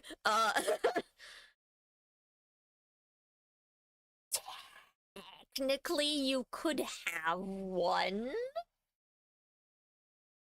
You just couldn't necessarily keep it.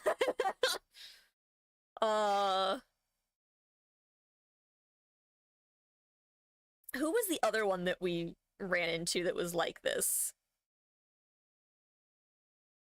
It was Dugtrio, who technically ended up in at least it's safe. Theoretically, you could have one. Only concerning thing, though, is it may not be in the entry anything. The spinny thing can hypnotize you. Oh, is that an actual... You're talking about the Poliwrath Whirl. Can it actually?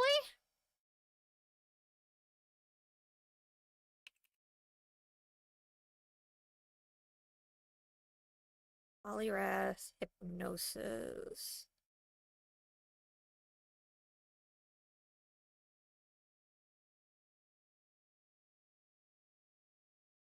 Also resembles a hypnotic spiral, which is likely the reason why it learns the move Hypnosis. Okay. I just realized that it's so easy to just die in the Pokemon world. Oh god, it is so easy to just die immediately. Like, oh my god. Okay. I will just move these all down one from where I placed them, just based on the of being hypnotized. I have concerns. I'm gonna move this one down too. Little baby can stay put. It's fine. Abra goes there.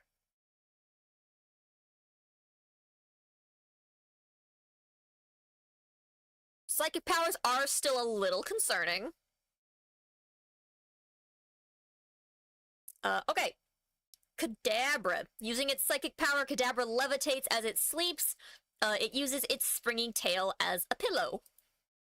This Pokemon's telekinesis is immensely powerful. To prepare for evolution, Kadabra stores up psychic energy in the star on its forehead.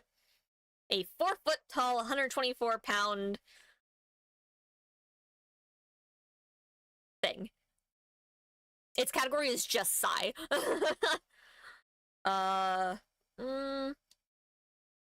The more telekinesis, the more concerns I have. Apparently there's 2 of these. Alright. Alakazam. It has an incredibly high level of intelligence. Some say that Alakazam remembers everything that ever happens to it from birth till death. Sounds like they hold a grudge. Alakazam wields potent psychic powers. It's said that this Pokemon uses these powers to create the spoons it holds. It makes spoons.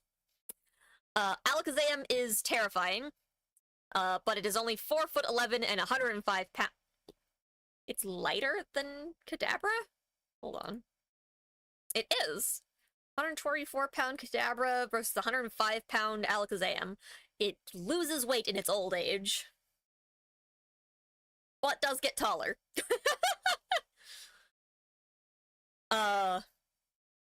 Alakazam, I definitely have concerns. I'm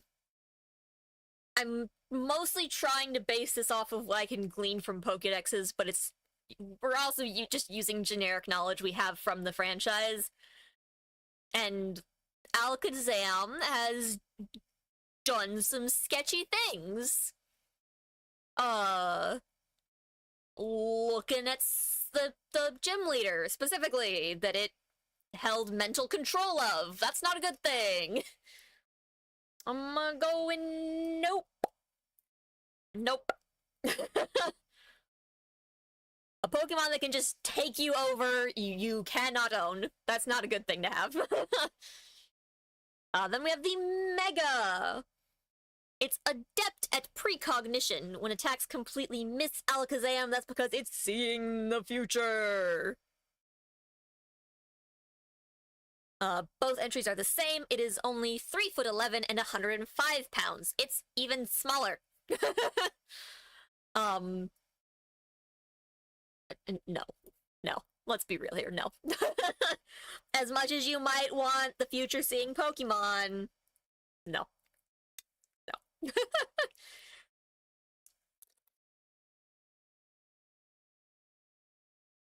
This dude can just sit in a mystical temple and you can go visit.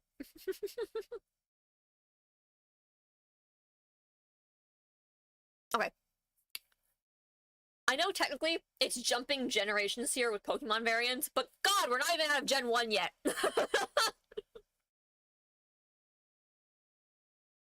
We've seen some non-Gen 1 Pokemon just because of the variations, but oh my gosh. Alright, Machop.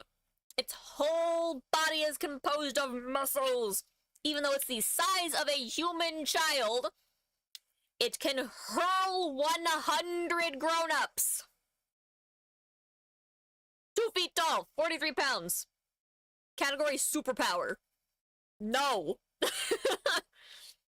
You do not need the ridiculously strong toddler. Toddlers are strong enough? No. You do not need it lifting 100 grown-ups. It will just, like, throw your house. Or at least part of it. It'll throw your car. That's for sure. You don't need it throwing your car. Okay, Machoke. Its muscular body is so powerful it must wear a power save belt to be able to regulate its motions. Its formidable body never gets tired. It helps people by doing work such as the moving of heavy goods. 4'11", 155 pounds, superpower category. Okay. This one's a little on the... It's older, it knows how to control itself, it's not just using its power for evil like Machop is.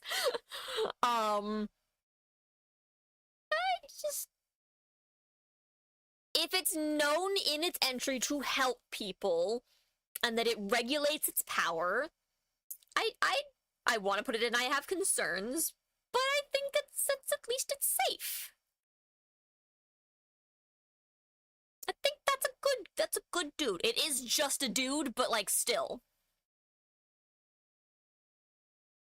Okay, Machamp. It punches with its forearms at blinding speed. It can launch 1,000 punches in 2 seconds. It can knock a flying train with a punch. However, it is terrible at delicate work using its fingers. It is 5'3", it is exactly my height, and 286 pounds. No. There is one form in this line you can have, and that is Machoke. It is responsible with its powers, and everyone else is crazy. Even worse, we have Gigantamax Machamp. Can I tell you a story? Sure. One of these Pokemon once used its immeasurable strength to lift a large ship that was in trouble. It then carried the ship to port. The Gigantamax energy coursing through its arms makes its punches hit as hard as bomb blasts. It is 82 feet tall, unknown weight. No! Bad! It's a good dude. It saves ships. It's staying where it goes. It does not come here. This is not a pet. Do not Gigantamax your Machamp. Alright, coming up strong now, we got Bellsprout. No matter what Bellsprout is doing, if it detects movement nearby, it will immediately react by reaching out with its thin vines. And it's not bad, it's just reaching out, it's sensing things, it just wants to know what's happening, it's not attacking.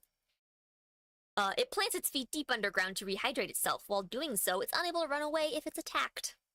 It's a 2-foot tall, 8-pound flower. That's not that bad. There's nothing really wrong with that. It's not doing anything wrong. I think that's a pretty perfect good baby.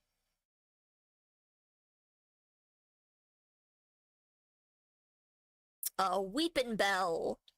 Even though it's filled with acid, it does not melt because it also oozes a protective fluid.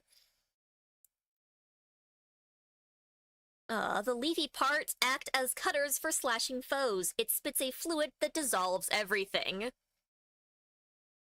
A 3-foot tall, 14-pound flycatcher. Okay, while these are based on a real plant that you can own, the real-life plant is not sentient in the way that a Weepinbell is. Yes, they are alive, but they're not going to actively just spit acid at you. The real-life plant depends on bugs and animals just falling in. They are not the same thing. One time I was at the arcade and there was this ticket claw machine, so I tried it with your last thingy, somehow rigged and it kept going, so you got like 10 for 1. Oh geez. Well,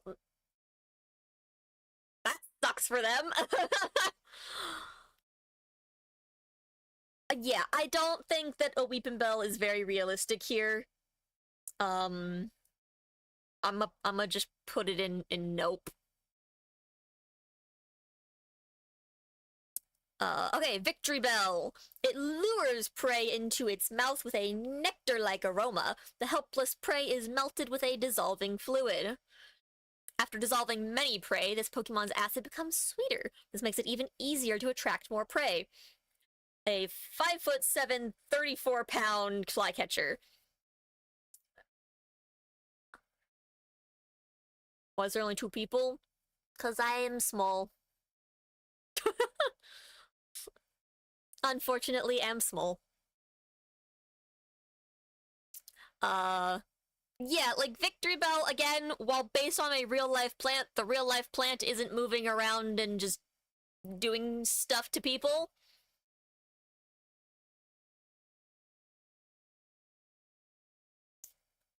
I love your live. Well, thank you. I'm gonna have to put this in nope. Maybe put it in a zoo at most.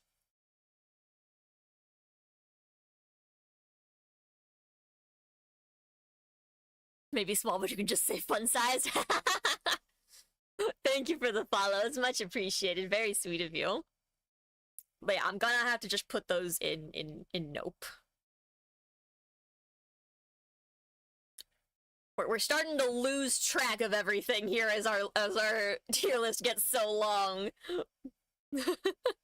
Alright, Tentacool. You streaming on YouTube too? I am! I'm streaming on Twitch, YouTube, and TikTok right now. Hello to all of the places. Okay, Tentacool. When the tide goes out, dehydrated Tentacool can be found left behind on the shore. Oh god, they're like jellyfish! Oh, that's so sad. Oh, it is a jellyfish. That's the category it's in. I can read. Its eyes are as transparent as crystals. From them, it shoots mysterious beams of light. Again, with the laser beams here. 2'11", 100-pound jellyfish. That's a heavy jelly. It is poisonous. At best, I have concerns. At best. We really don't need laser beams. Who was the other guy that shot laser beams? Oh, it was Venonat, who's in Nope. I guess that answers that question. Just sticking with consistency here. Nope. Alright, Tentacruel. On the rare occasion that large outbreaks of Tentacruel occur, all fish Pokemon disappear from the surrounding sea. These are a threat to the ecosystem, dear lord. In battle, it extends all 80 of its tentacles to entrap its opponent inside a poisonous net. A 5'3", exactly my height, 121-pound jellyfish. Alright, apparently I'm a Tentacruel. It's a squid with laser beams coming out of their freaking heads. Yeah, it's not great. Nope. I'm almost inclined to say bad. Bad. Literally destroys the ecosystem. Dragonite's just a dragon that could kill 10 men in a second. It's fine. It's fine. Perfectly fine. Okay, moving on to Geodude. At rest, it looks just like a rock. Carelessly stepping on it will make it swing its fists angrily. Most people may not notice, but a closer look should reveal that there are many Geodude around. The 1-foot-tall, 44-pound rock. It's just gonna punch you. It's just gonna beat you up. I'm gonna just... It's just a punching rock. You don't need the punch rock. It gets mad, it punches. Getting hit by a rock hurts. It'll break your bones. Okay, Alolan Geodude. Its body is a magnetic stone. Iron sand attaches firmly to the portions of its body that are particularly magnetic. 1 foot, 44-pound rock again. What's the other entry? If you step on a Geodude sleeping on the ground, you'll hear a zapping sound and feel a tingling shock throughout your entire body. That's not good. Hi, Hunter! You're just in time for the Pokemon tier list. Or squish you to death if you try to give a hug. Yeah, crushing rock hug would not be great. Oh my god, my throat's gonna be so dead from constantly talking today.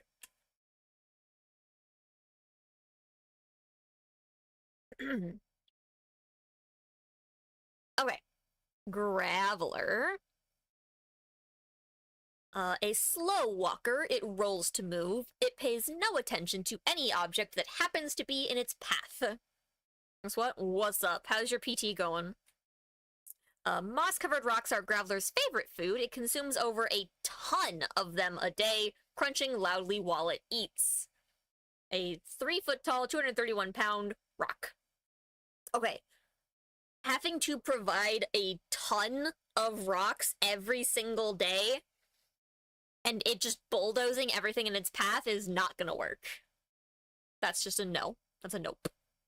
Big ol' nope.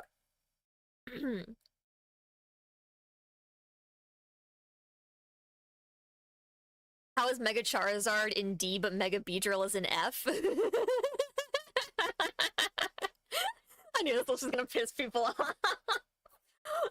Mega Charizard, it's like chillin'. And again, D's, F's, none of the letters actually matter. It's more like the description that matters.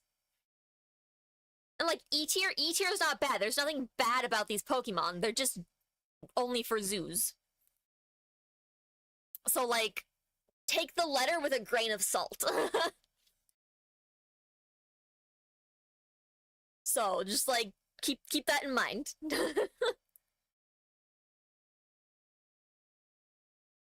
can I, like...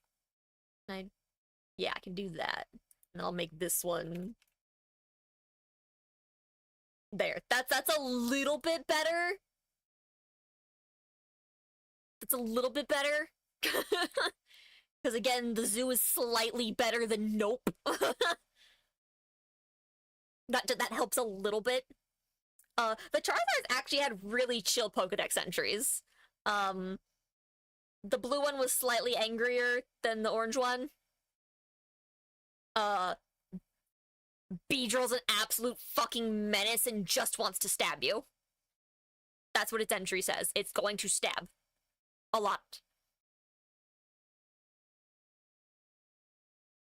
How dare you have my Battleship Blastoise in F tier? Oh wait, it's not about if they're good Pokemon or not. You just can't own a fucking tank. You cannot own the tank. You cannot own Water Tank. Water Tank is not realistic to own. You don't need cannons.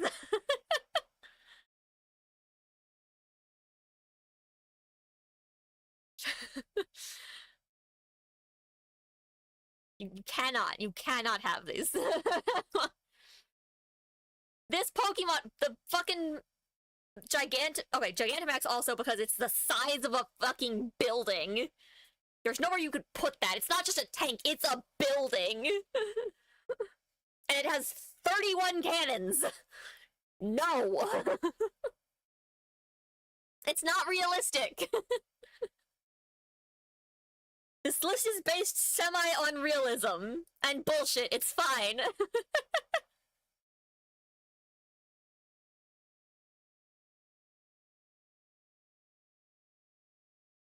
How could you own a military tank in your home? It's bigger than a military tank, let's be real. That's like owning, like, an actual just, like, battleship at your home. There's no room for it. You don't have the property to support this. Okay, Alolan Graveler. They eat rocks and often get into a scrap over them. The impact of Graveler smashing together causes a flash of light and a booming noise. I can walk my boat. You cannot. You cannot. Okay, so these guys are the really annoying illegal fireworks. They probably have, your city probably has ordinances against owning these. Graveler's entire body is electrically charged due to the stones it likes to eat. Is a very quick-tempered Pokemon. 3 feet, 242-pound rock.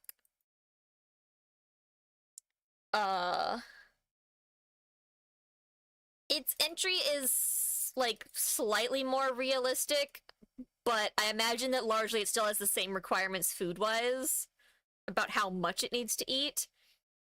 A quick temper's not great, and frankly, flash of light, booming noise, that's gonna have to just go in a Nope. I am 5'3", Hunter!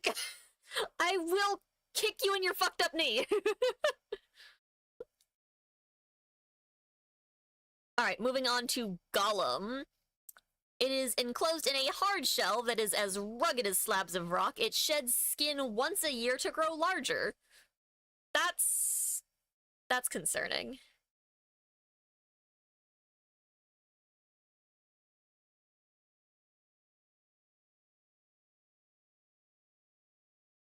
I don't want to see a rock just, like, shed like a snake would.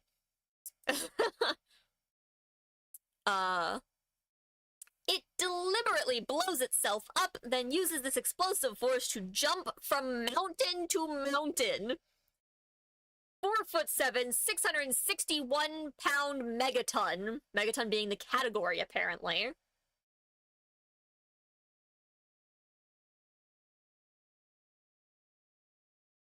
I'd pay to see that. Why does G-Max Meowth look like my cousin? Oh god.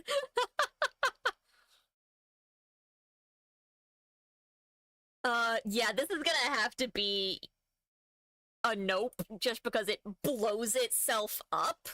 I might even, because of that, just go straight to bad, bad, bad, bad, bad, bad, bad.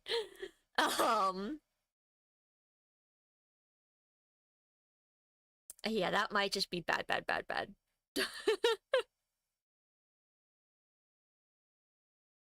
Anything that uses explode is bad.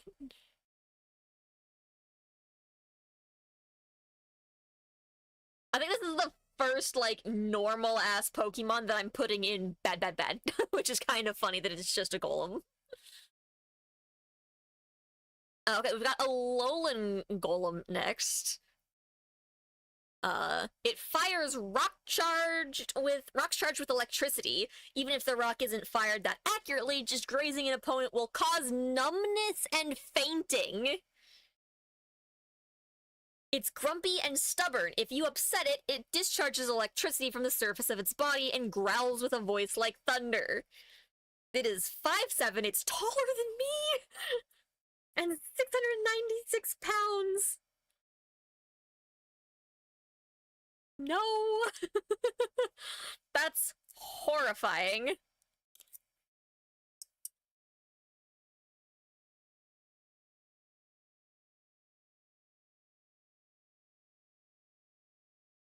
Sorry, I'm still eating.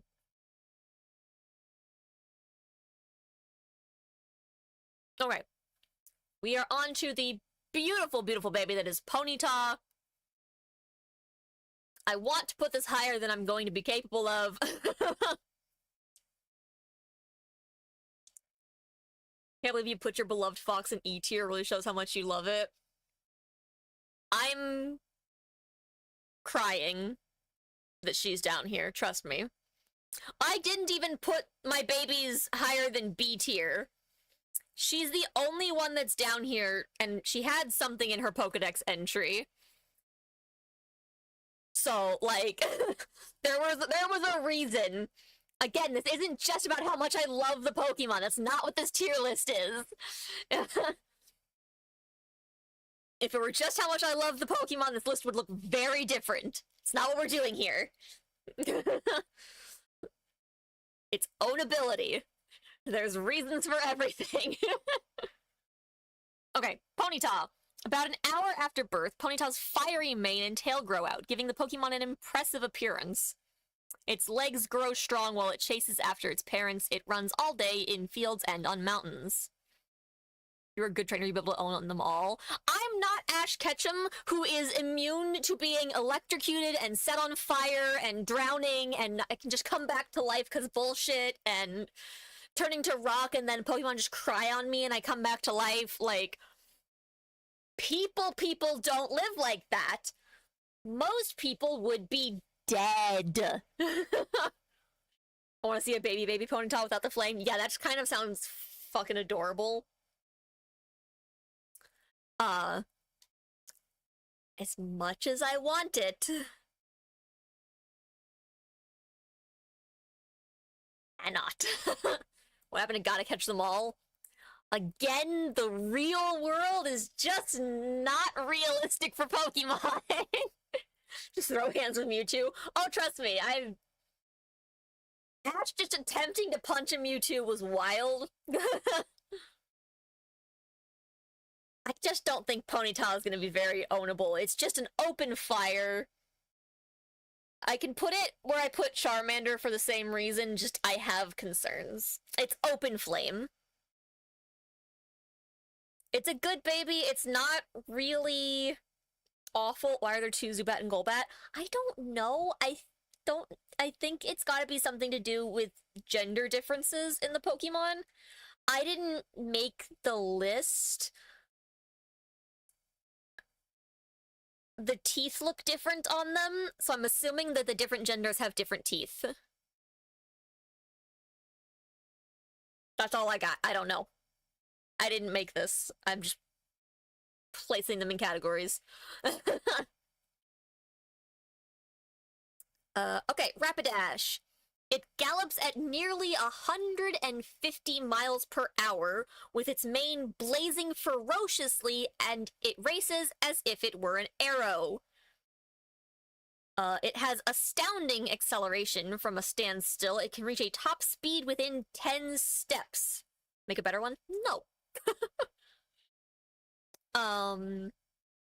Rapidash can, like, control its fire. We see it in the TV series when Ash has to, like, convince one not to hate it. And, like, let him ride it. Because it sets him on fire for, like, 80% of the episode. Until he convinces it that he's a good dude. And it lets him ride it. So, like, its fire is controllable, how hot it is. It will not always burn you. Yeah, if a Rapidash trusts its rider, then the flames will not hurt. So, concerns at most. I have concerns at most, but, like, less concerns than Ponyta. Also, I totally skipped Galarian Ponyta. My bad. Hi, Tetra. Good morning. Oh, she wants out. Hold on a sec.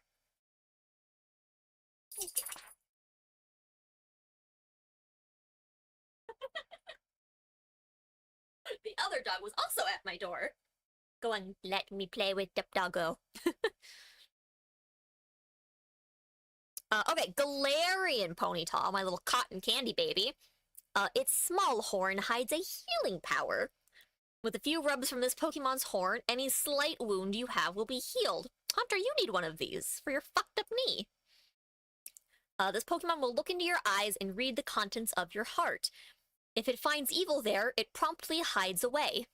A 2'7", 52.9 pounds. That's just a good baby. It doesn't even, like, hurt you if it finds evil, it just hides. So, like, just don't be evil. I'm so happy that one of my babies is a perfect good baby. Okay, back to Rapidash for the Galarian Rapidash. Little can stand up to its Psycho Cut. Unleashed from this Pokemon's horn, the move will punch a hole right through a thick metal sheet.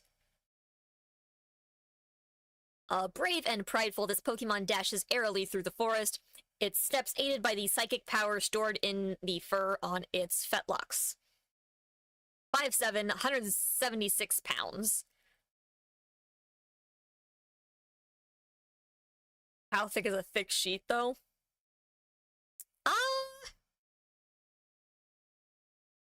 I mean, assuming that it's impressive to be able to punch the hole in it, think of... Oh, just fell over. Sorry, I'm knocking shit down from places. I would just basically take into account something that you can't normally punch through so easily.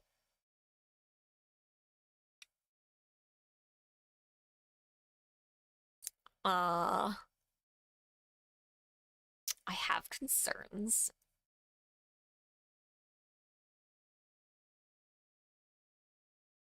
Nothing's particularly awful about it, but I mean...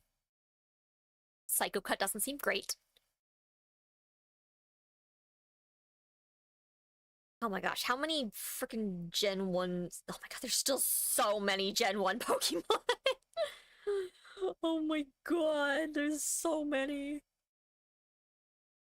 Okay, it ends about down here. That's so many still. Oh my god. Now again, I know variants that aren't Gen 1 are in here. We would be through Gen 1 by now, if not for that, but like still. Ugh. What's everyone's least favorite Pokemon? Good question. I don't know. I don't know what my least favorite is. I could probably scroll down this whole list and find one.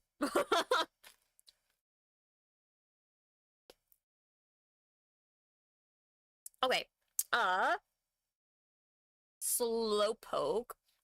It is incredibly slow and dopey. It takes 5 seconds for it to feel pain when under attack.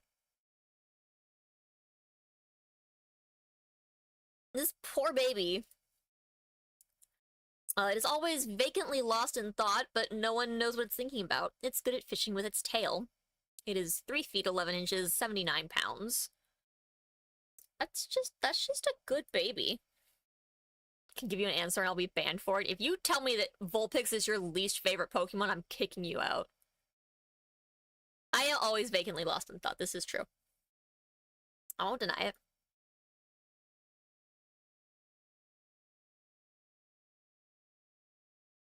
You don't gotta like Charizard, it's a basic-ass dragon. Not everyone likes that.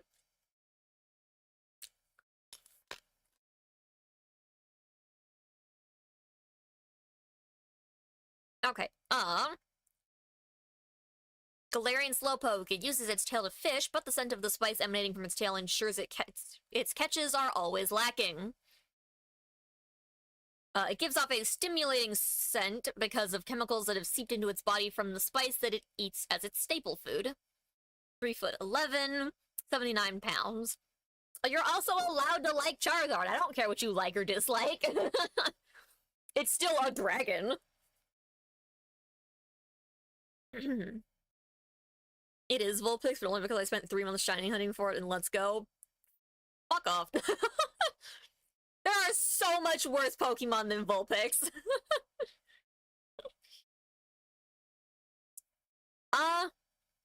The only reason it's not a perfect good baby is because it's actually bad at fishing, but it is still safe.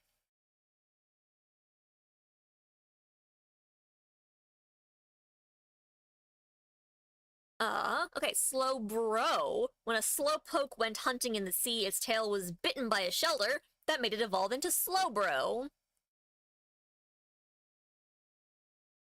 It's also poisonous? Slowpoke? It's a psychic type. I don't see poison type on it.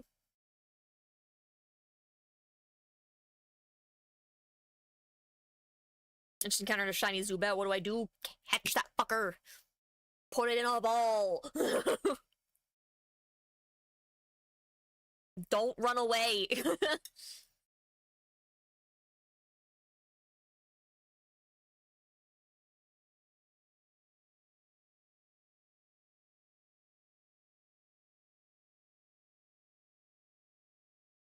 Okay, if the tail-biting shelter is thrown off in a harsh battle, this Pokemon reverts to being an ordinary Slowpoke. What?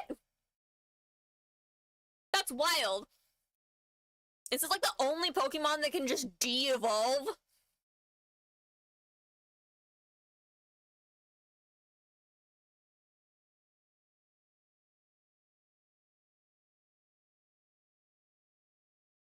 (5'3", 173 pounds. It's safe. I mean, there's nothing wrong with it. I think of CTF standing for catch that fucker! Yes, but we don't have that game mechanic. As far as I know, it hasn't happened in the anime. That's wild. That's like a thing, though, but they've never done anything with it.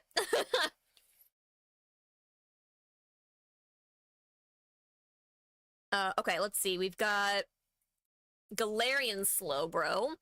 Shelter bites down hard on Slowbro's arm to suck out more poison.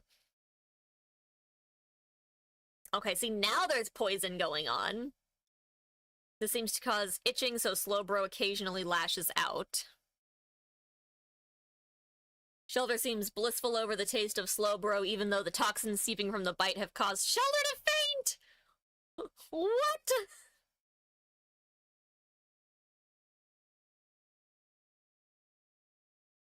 Okay, so maybe the Galarian one is poisonous. It just doesn't... I have concerns now.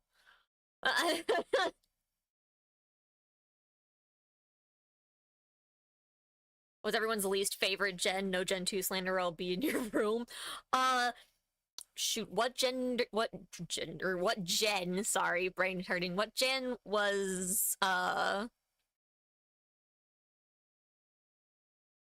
Pokemon Black and White? One with Snivy, Oshawott, and fucking the Fire Pig. While some of those Pokemon have grown on me, that's kind of one of my least favorite ones. Gen 5, that one. I think that's my least favorite.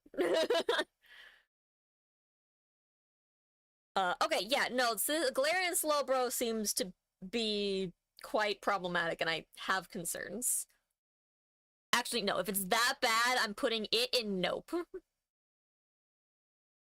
The little guy can stay and I have concerns, but the other one, that's a nope.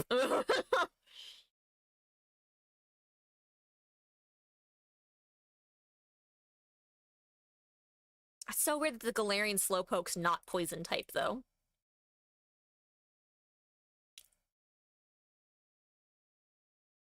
Okay, Mega Slowbro. All the energy from Mega Evolution poured into the shelter on its tail, leaving Slowpoke to be swallowed whole. When bathed in the energy of Mega Evolution, Shelter converts into impregnable armor. There is virtually no change in Slowpoke. He looks so concerned. 6'7", 264 pounds. Category Hermit Crab. There's technically nothing wrong with it, but like, look at this poor guy. He's so distressed. Today I learned Executor, if one of its eggs falls off, it becomes an Execute. Or when Melmetal dies, its fragments become Meltan.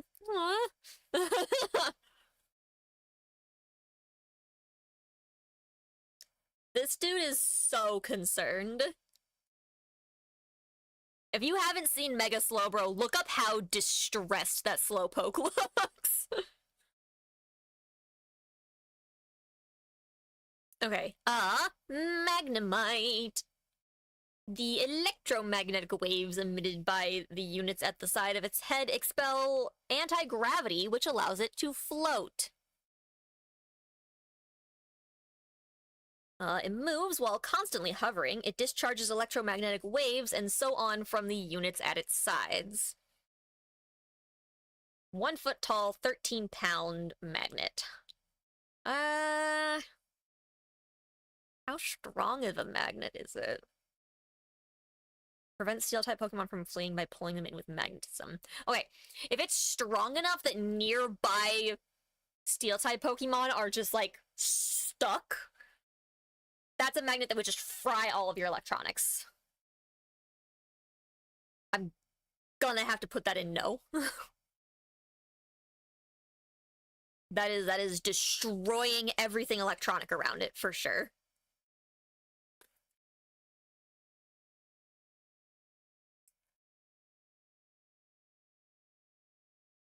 Okay, Magneton. 3 Magnemite are linked by a strong magnetic force. Earaches will occur if you get too close. I have enough of that. I'm good, thank you. My ears already hurt. They're formed by several Magnemite linked together. They frequently appear when sunspots flare up. 3 foot tall, 132-pound magnet. 100% funny enough, Magnapul's ability does that in the games, increases Steel-type Pokemon encounters by a lot. Oh, jeez. Yeah, I'm looking at, like, some of the abilities on them when I'm not sure about a Pokemon, and yeah, I just saw Magnet Pull prevent Steel Pokemon from fleeing, and I'm like, interesting.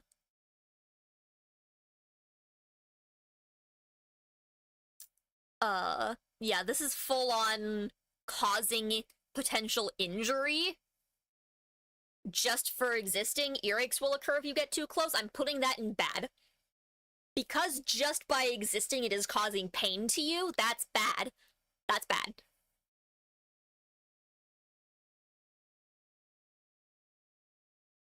I'm new. How do you reply? Are you on PC or mobile?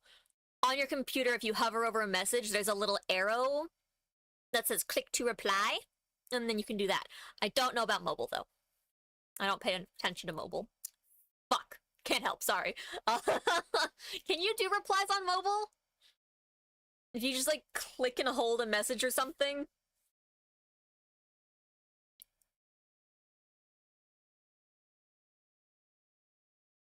Rabbit, you use mobile, don't you?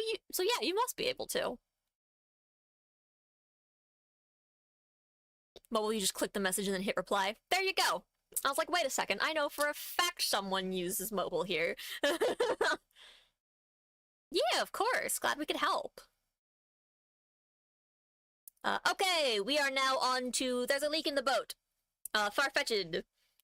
It can't live without the stock it holds. That's why it defends the stock from attackers with its life. I didn't realize that without the leak it would just die. And that's its only entry on both things. Okay. 2 foot, 7 inch, 33-pound wild duck. It's a duck with a leak. It's safe. I'd worry about it dying, but like everything I'm worried about it dying. There's nothing wrong with it though. Galarian Farfetch'd.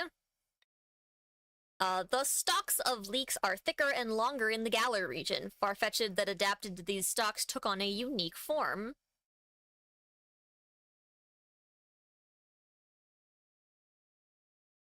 Farfetch'd of the Galar region are brave warriors, and they wield thick, tough leeks in battle. 2 foot 7 inch, 92-pound wild duck. A warrior duck is a little more concerning. I have concerns. I don't want it to beat me up. Okay, Doduo. Its twin heads have exactly the same genes and battle in perfect sync with each other. Its heads never sleep at the same time. Each one takes a turn keeping watch while the other sleeps, switching every hour or so. Damn. Every hour it has to wake up and go back to sleep? That's devastating.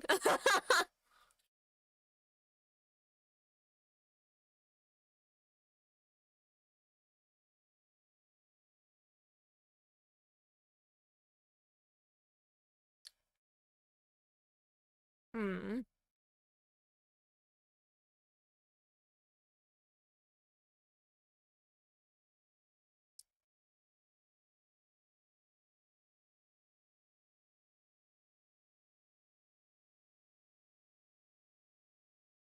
There goes the headset again. 4 foot tall, 86-pound twin bird. How do we feel about the bird, chat?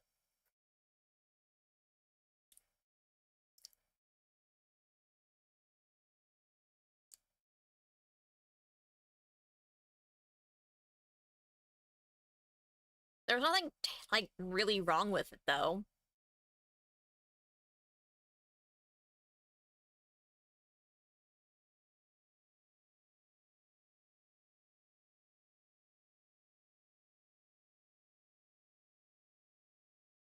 I mean, it's safe.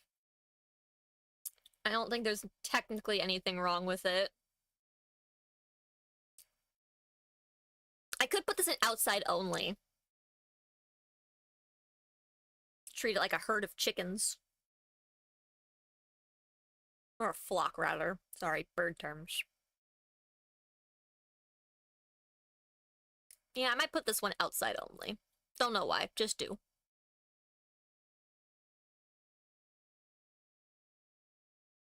Okay, Dodrio, the angrier looking one. It now has 3 hearts and 3 sets of lungs. Though it can't run as fast as Doduo, Dodrio can keep running for longer stretches of time.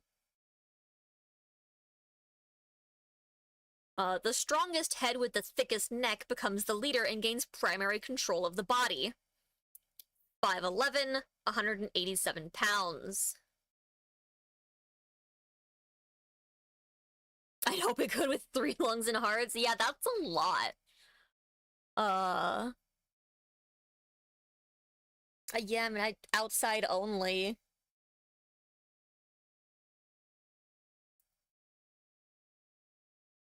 Yeah, that's fine. Noises. Natural habitat would be the equivalent to the savannah. Yeah, so it's like, maybe put it in a zoo, but like, I think outside only is probably fine. Seal. Protrusion on its head is very hard. It is used for bashing through thick ice. The colder it gets, the better it feels. It joyfully swims around oceans so cold that they are filled with floating ice. 3'7", 198 pounds. Put it in a zoo. You're not owning a seal in real life. Dugong. It sleeps under shallow ocean waters during the day, then looks for food at night when it's colder. It stores thermal energy in its body to fend off the cold. It swims at 8 knots, even in frigid waters. I don't know how fast 8 knots is. I should, but I don't. It is 5'7", it's bigger than I am, and 264 pounds. At most, put it in a zoo. Okay, Grimer. Born from sludge, these Pokemon now gather in polluted places and increase the bacteria in their bodies. That's not good. When two of these Pokemon's bodies are combined together, new poisons are created! 211, 66 pounds. Fucking nope. Attempted to put this one also in bad. Yeah, I know that ship speed, that's all I really know about it.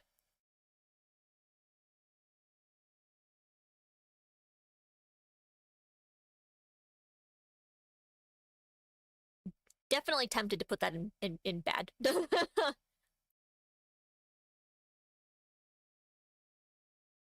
You know what? Yeah. Pollution, bacteria, new poisons, that's bad. That's bad.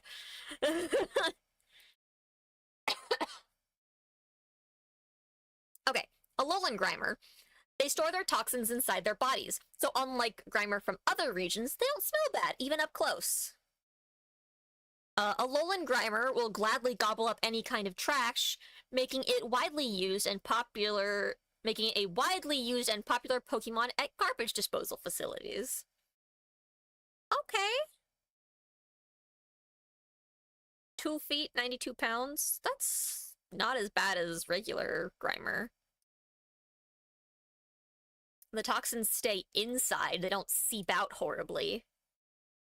He's just a goopy boy. He's still poisonous. But I think we go from bad to just, I have concerns. Good for you, Alolan Grimer. It does have poison touch, though, which makes it potentially poison when it makes contact. Alolan Grimer can solve global warming. It could certainly help.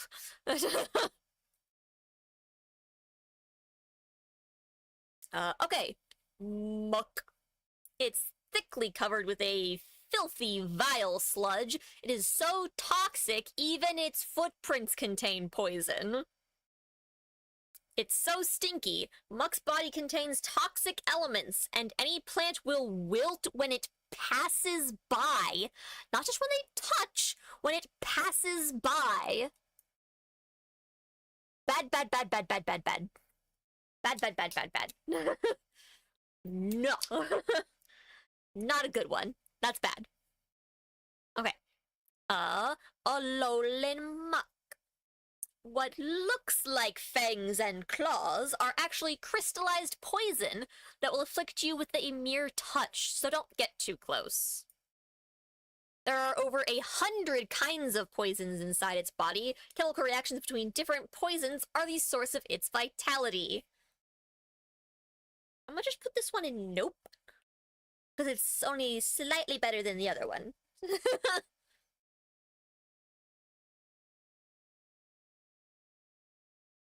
Ooh, the dogs be borking outside.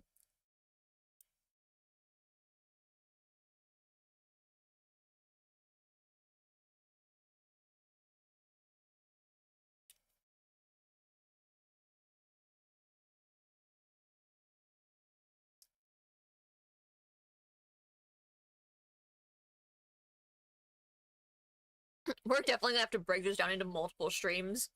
We're already 3 hours in and haven't even finished Gen 1. I said borking with a B, like bark, but bork. I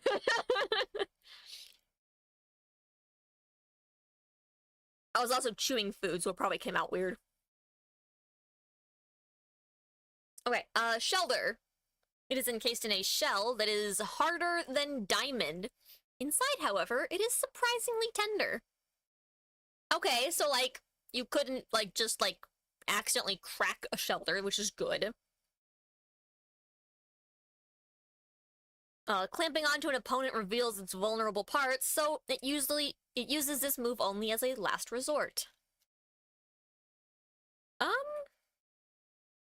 Yeah, I don't think there's anything wrong with this. I think this is just a good baby. Yeah. I think Shelter's a good baby.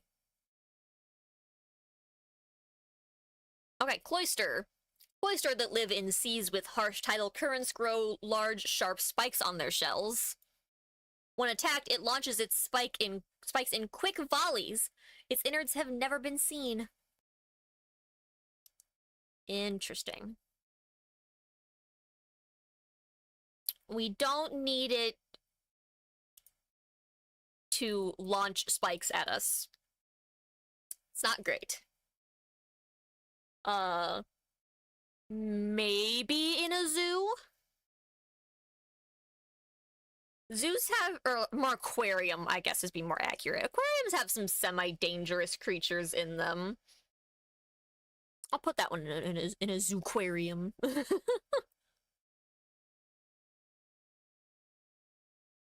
Okay, we are on to Ghastly. It wraps its opponents in its gas-like body, slowly weakening its prey by poisoning it through their skin. Its body is made of gas. Despite lacking substance, it can envelop an opponent of any size and cause suffocation. No.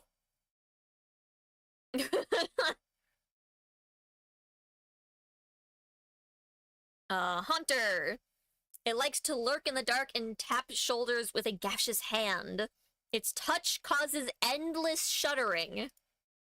In total darkness, where nothing is visible, Haunter lurks, silently stalking its next victim. We're also gonna have to kind of just go with nope.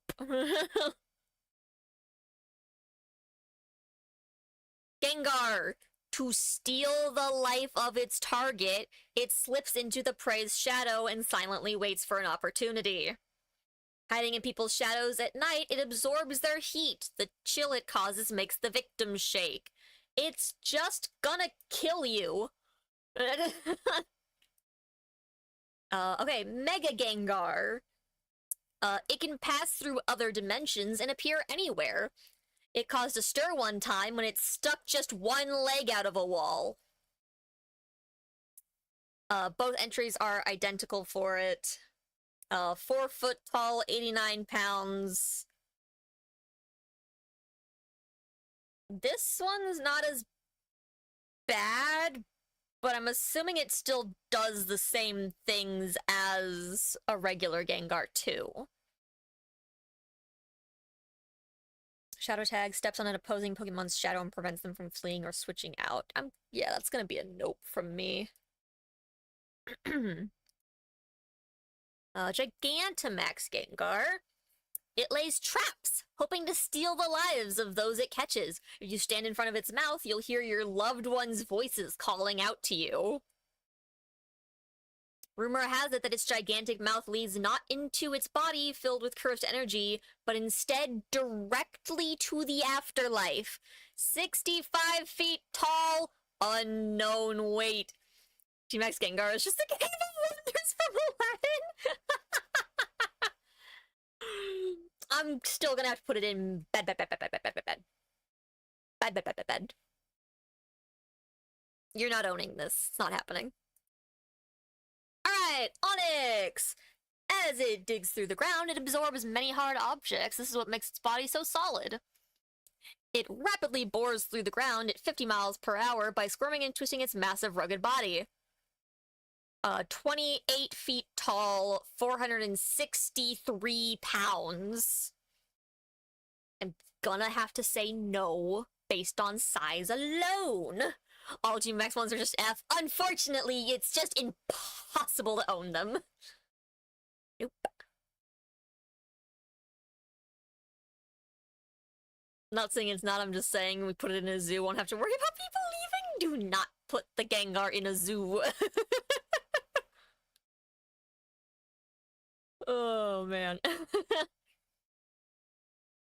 I mean, size-wise of the onyx, you could maybe get away with saying put it in a zoo. But I don't think you're keeping it captive. 50 miles per hour while underground is horrifying. I'm gonna leave it at nope. Okay! Drowsy, going immediately into nope, but I'll read it anyways.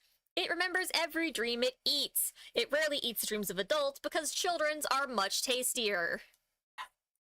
That's my dog screaming. Petra, you nerd. Come here. You know, I just let you out. Silly dog. Okay. When it twitches its nose, it can tell where someone is sleeping and what that person is dreaming about. It's fucking creepy. No. Hypno. When it locks eyes with an enemy, it will use a mix of psi moves such as hypnosis and confusion. Always holding a pendulum that it swings at a steady rhythm, it causes drowsiness in anyone nearby. No fucking hypnotizers.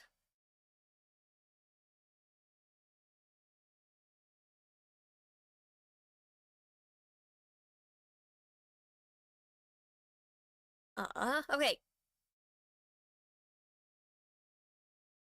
On a list, actually. New tier on a list.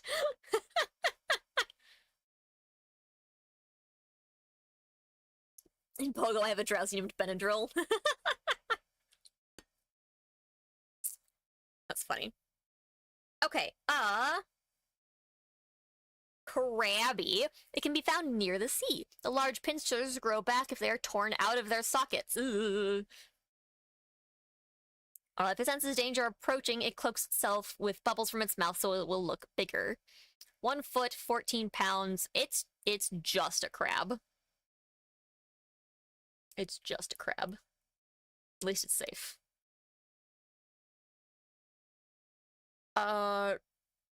This isn't on the list. Is it in the wrong? Okay, it's in the wrong section. That's why it's Kingler, not Crabby. Okay, Kingler. The larger pincer has 10,000 horsepower strength. However, it is so heavy it is difficult to aim. No. Definitely could be a zoo animal, more like aquarium. People own crabs. People have crabs. You would just need a big tank. Maybe like people that do like the outside koi pond, but crabby.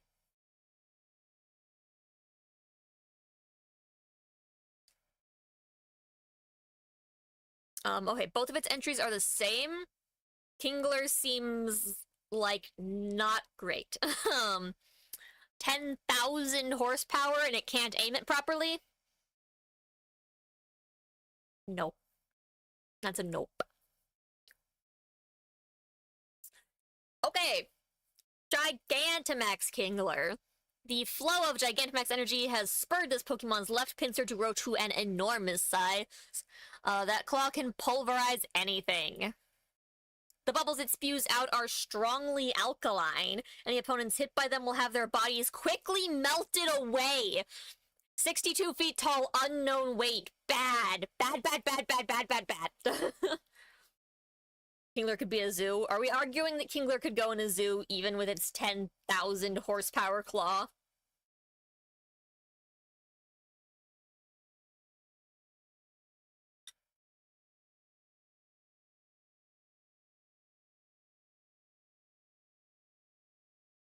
Oh, you can't even lower its attack stat. Hypercutter. Pokemon's prized mighty pincers prevent other Pokemon from lowering its attack stat. Hard shell protects from critical hits.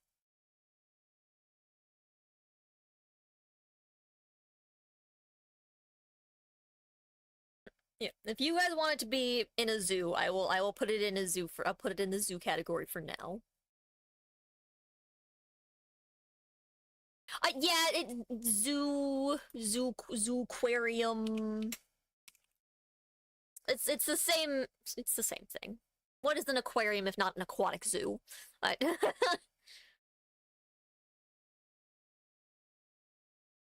Alright, Voltorb. It rolls to move. If the ground is uneven, a sudden jolt from hitting a bump can cause it to explode. As we said before, if it explodes, it's a no. It's usually found in power plants, easily mistaken for a Pokeball. It has zapped many people. Okay, Hisuian Voltorb. An enigmatic Pokemon that happens to bear a resemblance to a Pokeball. When excited, it discharges the electric current it has stored in its belly, then lets out a great uproarious laugh. Hisuian Voltorb just laughs? It still goes boom. Does it still know explode? Or self-destruct or whatever?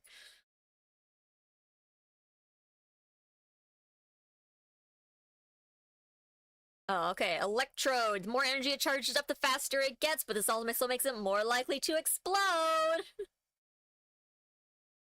Hisuian. Tissue on the surface of its body is curiously similar to the composition to an apricorn.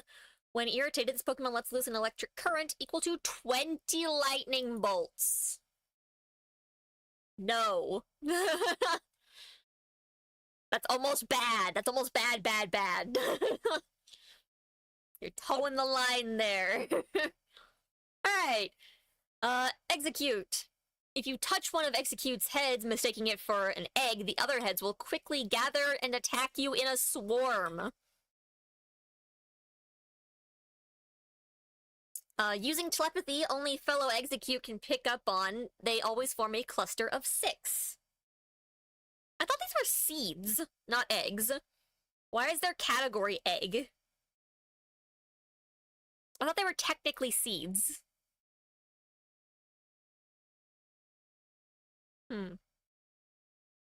Whatever.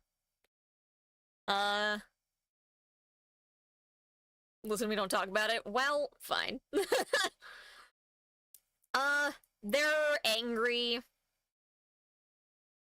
Yeah, egg is in the name. I always remember people being all, like, picky and technical and like, they're not eggs, they're seeds. So, I don't think they're great to own. I have concerns. Yeah, I have concerns. No one likes it. Oof. Poor egg seed. Okay. Executor. It is called the Walking Jungle. Each one of the nuts has a face and a will of its own. Category coconut. It is said that on rare occasions, one of its heads will drop off and continue on as an Execute. Creepy. It is 6 feet tall and 264 pounds. It's not particularly, like, violent or anything, necessarily. I'm gonna say just based on size, if you do, it's outside only. It's raining, corrections pouring. Yeah, the weather's fucking bad in some places right now. My brother was stuck on the East Coast. Actually haven't checked on how he's doing lately. The lightning was stopping his plane from taking off, and I was pretty fucking worried.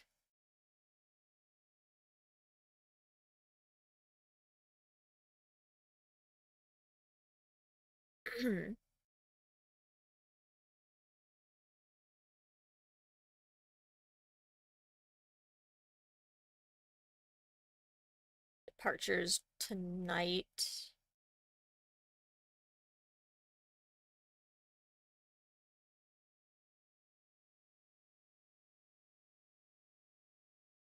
Okay, yeah, looks like his flight should be in a couple hours, hopefully.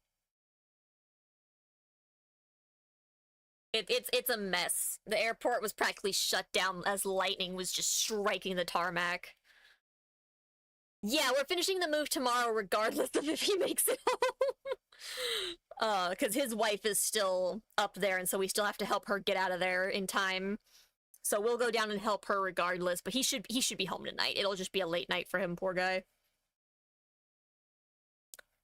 Okay, yeah. Outside only. Now we're moving on to depression. I mean, Cubone. Who's driving the truck? Yeah, Dad's driving the truck with the trailer to move all of the big stuff. I'll be riding in the car with my sister-in-law so she doesn't have to drive her car alone. Because it's like a 3-4 hour drive depending on traffic. So that'll be how that goes. And then my brother has... I did miss one. You're right, my bad. My brother has my car right now because his car is too big for the airport. The Alolan palm tree. It swings its long neck like a whip and smacks its head into opponents. This makes Executor itself a little dizzy too. As it grew taller and taller, it outgrew its reliance on psychic powers, while within it awakened the power of the sleeping dragon. 35 feet tall, 916 pounds. Bad. It's the size of a building. No. Zoo or outside? I'd give you outside at most. This thing, or not outside, I'd give you zoo at most. You are not owning this. This thing is the size of a building. And at 900 pounds? No. That's too much. That's too much. This thing is the size of a building and it'll hit you like a fucking horse. Literally 2 giraffes stacked on top of each other. It's tall. It's wild. I will move it to zoo, and that's as good as I'm doing. That's a zoo only. Zoos could theoretically maybe have the space for it. They have the space for elephants. They have the space for giraffes. It's the size of a fucking building.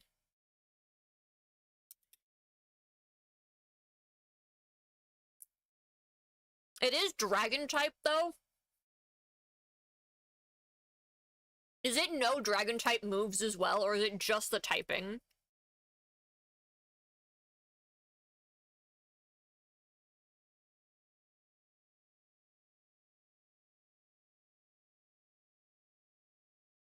It knows dragon moves.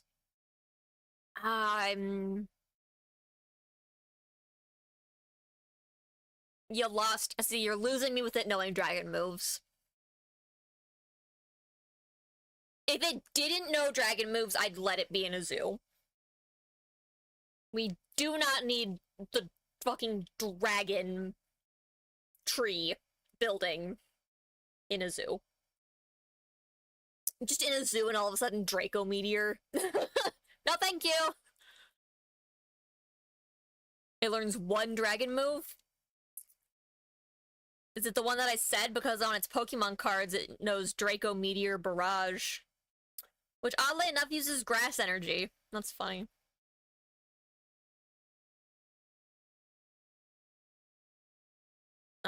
This Pokemon card has Dragon Hammer on it.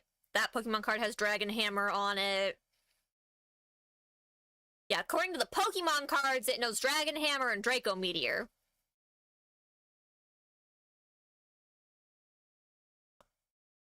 So...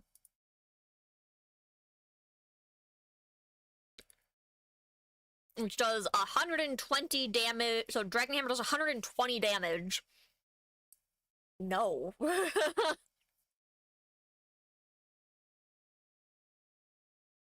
I mean, I guess it's not as bad of a dragon type move as it could be.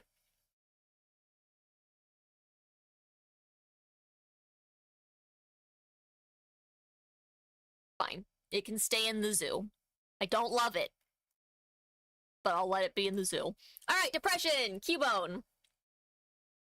When the memory of its departed mother brings it to tears, its cries echo mournfully within the skull it wears on its head. This Pokemon wears the skull of its deceased mother. Sometimes Cubone dreams make it cry, but each tear Cubone sheds makes it stronger. It is 1 foot tall, 14 pounds. Its category is lonely. This is literally just a baby. It's just a baby. Marowak. This Pokemon overcame its sorrow to evolve a sturdy new body. Marowak faces its opponents bravely using a bone as a weapon. When this Pokemon evolved, the skull of its mother fused to it. Marowak's temperament also turned vicious at the same time. I have concerns. Your wonderful, beautiful, sad baby turned into a rabid dog that's gonna beat you with a bone. I have concerns is generous. It should just be a no. I really do need more categories than this because the nope category is loose at best. Because, like, I have concerns is also a bit of a mess. It's fine. Curious if it wears the skull of its mother if one hatches, how does it already have skull? Well, have you heard the lovely theory about Kangaskhan? I know technically Marowak are not, and they come, or Cubone are not, and they come from eggs, but still, like, I love the Kangaskhan theory.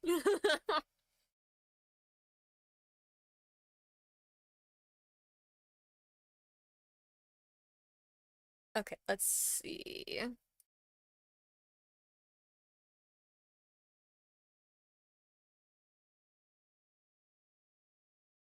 Slowly making progress. Okay, Hitmon... Oh, nope. We're missing the other Marowak. Hold on, not Hitmonlee. Alolan Marowak. This Pokemon sets the bone it holds on fire and dances through the night as a way to mourn its fallen allies.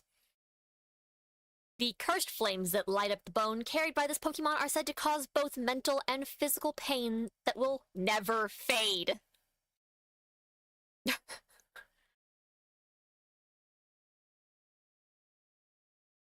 Either a nope or it's bad, bad, bad. Those are your options. Also, sorry I missed it. King Kiket, thank you so much for that follow earlier. It's very sweet of you. Also, chat, as a reminder, we are still very far away from this month's sub goal, and the month's coming to a rapid end very shortly.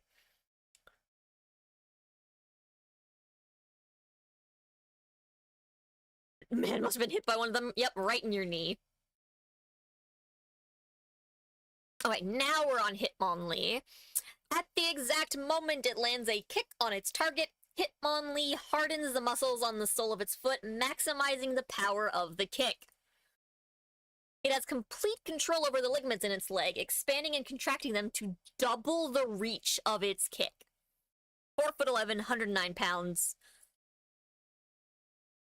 No.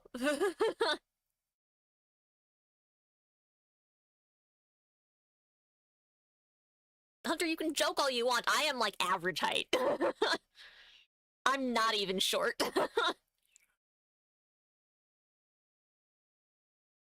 Alright, Hitmonchan. It corners its foes with combo punches from both sides, then finishes them off with a single straight punch launched over 300 miles per hour. Its fists are masses of muscle. It takes a break every 3 minutes to steady its breath and mood.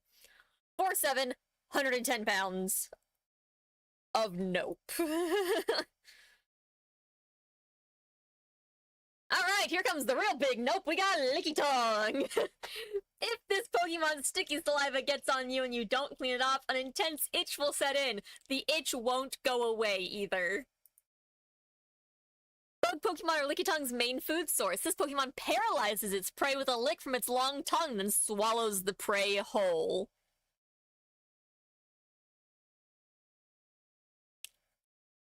No. No. I'm good. Alright, coughing. Toxic gas is held within its thin balloon-shaped body, so it can cause massive explosions. If it explodes, it's a no. Wheezing. Top-grade perfume is made using its internal poison gases by diluting them to the highest level. Wheezing makes perfume?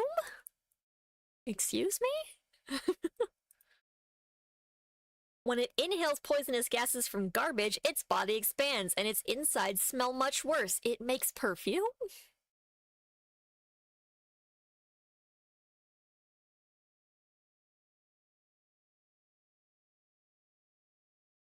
Neutralizing gas. While the Pokemon is in battle, the effects of all other Pokemon's abilities will be nullified or will not be triggered. If we have to dilute something to the highest level, maybe we shouldn't use it to make, I don't know, perfume? Yeah, exactly. No. I certainly have concerns.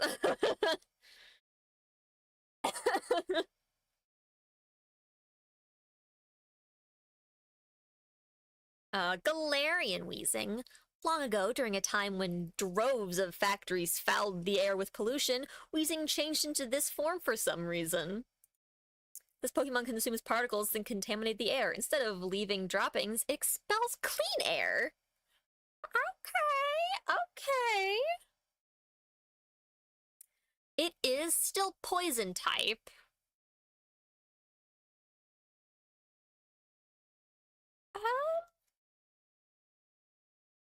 I simply have concerns.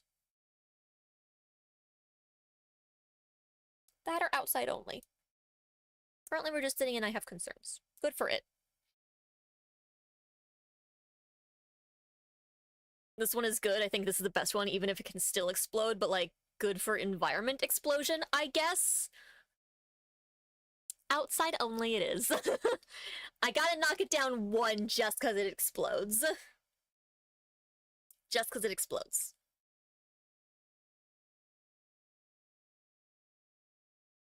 I have concerns.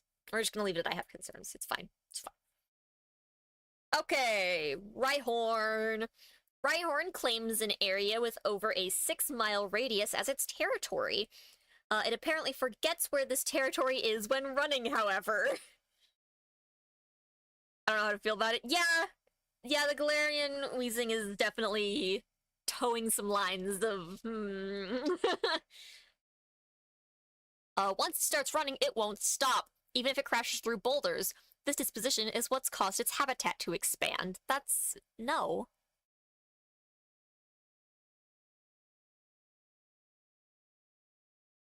Can't. It's not gonna happen.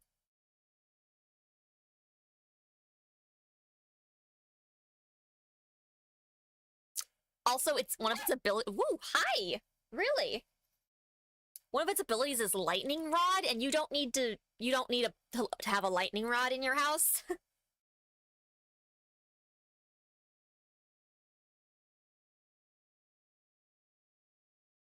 The only nice thing is if I said outside only, is that having a lightning rod on your property to at least stop the lightning from hitting your home isn't so bad. Let me raise my chair. Oh, how does it go? I'd have to lower my desk. I'm gonna lower my desk. I don't want to stand anymore. I'm tired.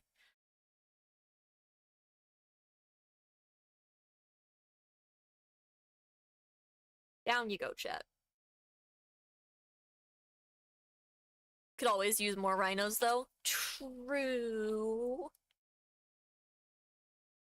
I just don't even know if a zoo or aquarium could contain it, with it destroying boulders and running 6 miles and... Like, it's not to say that it wouldn't be fine in the wild, I just don't know that it could be contained.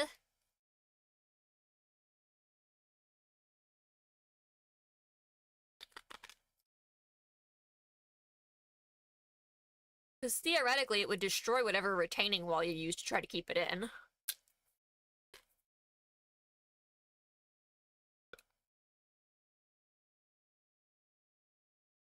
I mean, I guess there's materials stronger than boulders that could probably keep it contained, so I'll put it in a zoo.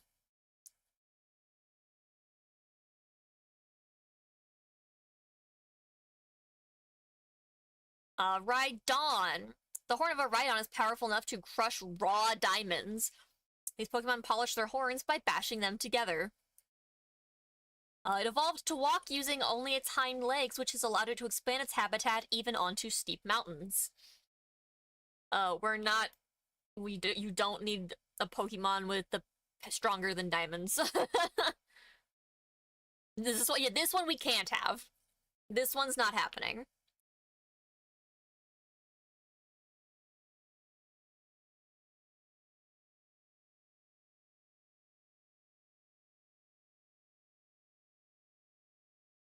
Thank you, Pokemon, for the security check. I'm human, I promise. I mean, I'm a potato, but still. Okay, Chansey. This kindly Pokemon lays highly nutritious eggs and shares them with injured Pokemon or people.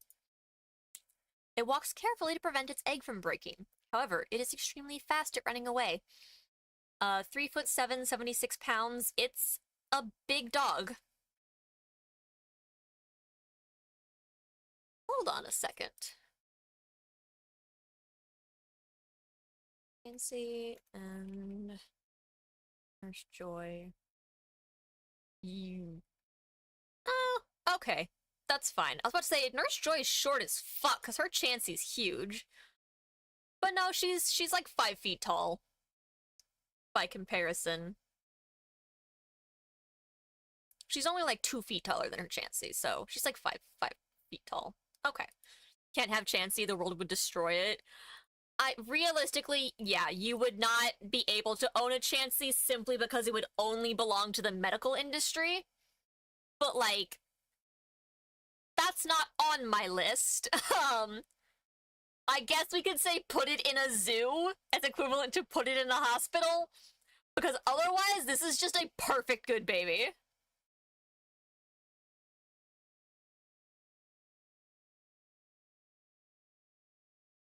I have concerns because exploitation. That's not really what this list is about. It's not so much about the habits of people as it is the habits of the Pokemon. Realistically, as far as exploitation goes, you could just breed enough Chansey for literally every person on the planet to have their own. Like, it's awful to say, but like, if every person just had a Chansey to heal them.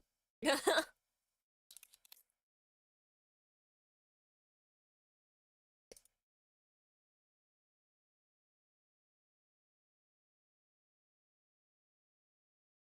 forgot how much HP these things have. These things are walking tanks. But I am just gonna say it's a perfect good baby because it is. It's kind, it's gentle, it's even beneficial, which is really what this category is supposed to be. As far as everything on this list goes, Chansey is like the perfect good baby. Like, out of absolutely all of these.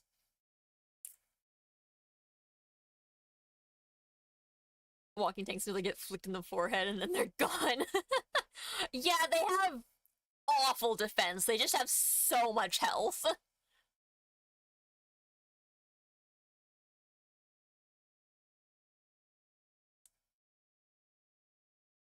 Okay, let's see. Tangela. Hidden beneath a tangle of vines that grows non-stop, even if the vines are torn off, this Pokemon's true appearance remains a mystery. The vines of a Tangela have a distinct scent. In some parts of Galar, Tangela vines are used as herbs. A 3-foot tall, 77-pound vine baby. Honestly, I think this is just another good baby. I think this is just a perfect good baby. I'm gonna put Chansey back over here, though, because I just want them in order of when we found them.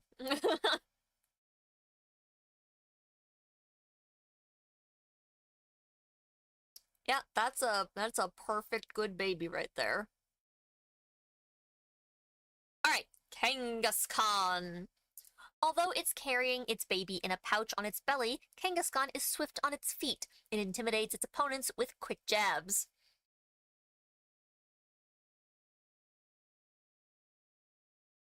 There are records of a lost human child being raised by a childless Kangaskhan. I remember that episode of Pokemon. So, like, at most, I have concerns. 7 feet tall, 176, outside only? Outside only works. That's, like, in the same... A through C is kind of, like... It's not necessarily actually, like, ranking A through C. Outside only is pretty good, because it is, like, the size of a tall person, but it doesn't weigh too much either. 176 pounds at 7 feet tall, that's pretty standard, I'd say. So it's just the size of a person. So even if it lived in the house, it would just need, like, a person bed.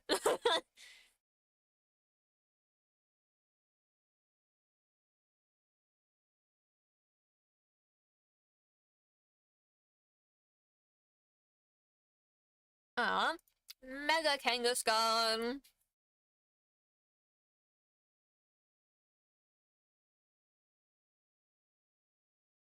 You know, concerns, and only because I don't want my kid being taken because a Kangaskhan doesn't have a kid. You know, I could imagine them, like, think of it like, adopting's not the right word, but you know how, like, there's, like, types of, like, animal sanctuary shelters that, like, if an animal can't go back out in the wild, they can be, like, kind of, like, adopted out to people, like, if, like, a wild animal can't, like, learn to re-hunt prey and stuff, it can't be re-released. I could almost see them get a rehabilitation center. Kind of, yeah. But I could see them, like, sending Kangaskhan without kids to live with families that have children so that it could, like, be around children and be okay, you know? Posture checks and hydrates, thank you. Also, cat frog. Oh, sorry, that's a quiet hello, never mind. Help. Sorry, I got excited. I could see there being cases, though. I know, I'm horrible. I did not pay enough attention.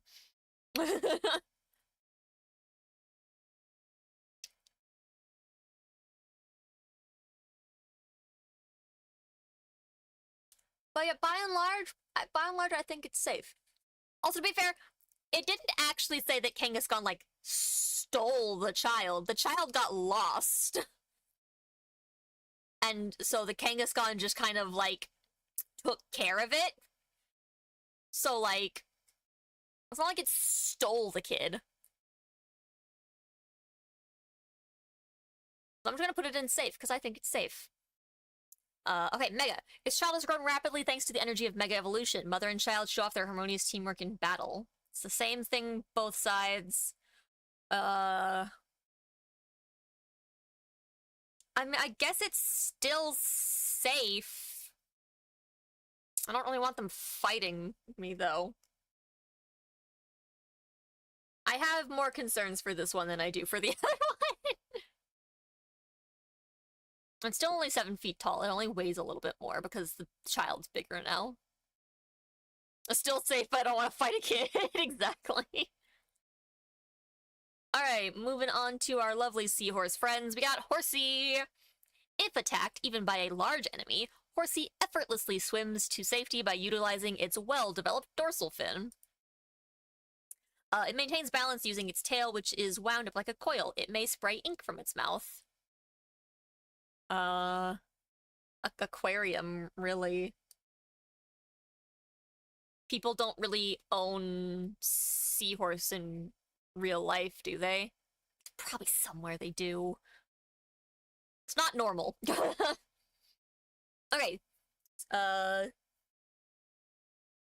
Seadra. The male raises the young. If it is approached while caring for young, it will use its toxic spines to fend off the intruder. Its fin tips leak poison. Its fins and bones are highly valued as ingredients in herbal medicine. See, this is the one that would be hunted into extinction like whalebone. So that's fucked up.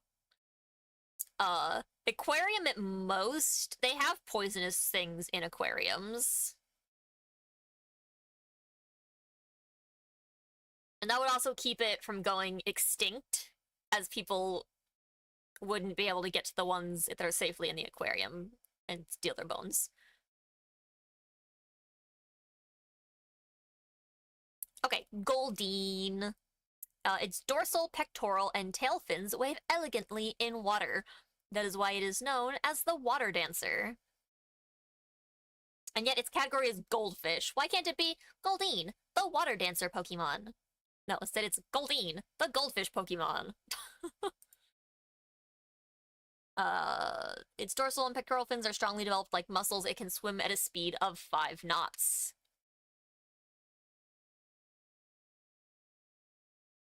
This is probably still a... I mean, it's a goldfish. It's just a fucking fast goldfish. At least it's safe. It's a goldfish. People own goldfishes. It's a magical goldfish, but that's not the point. Seeking. In autumn, its body becomes more fatty. In preparing to propose to a mate, it takes on beautiful colors. Using its horn, it bores holes in riverbed boulders, making nests to prevent its eggs from washing away. Possibility of dying to a goldfish is low, but never zero. You right, you right.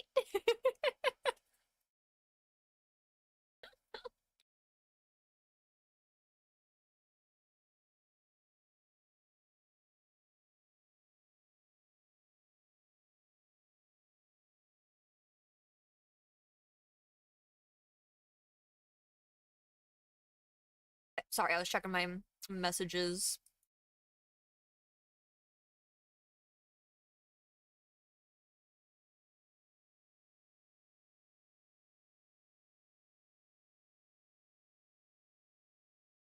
Trying to figure out the plans for tonight here.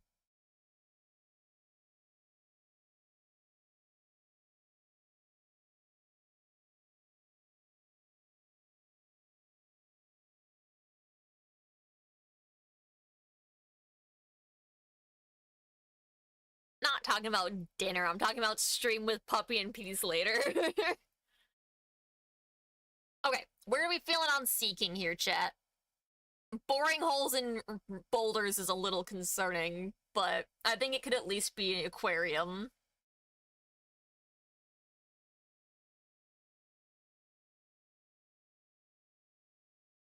Aquarium? Yeah, okay. Alright, Staryu. If you visit a beach at the end of summer, you'll be able to see groups of Staryu lighting up in steady rhythm. Fish Pokemon nibble at it, but Staryu isn't bothered. Its body regenerates quickly, even if part of it is completely torn off. It's a starfish. It's a starfish. You're not owning this, but it's going in an aquarium. I guess some people probably own starfishes, but you shouldn't.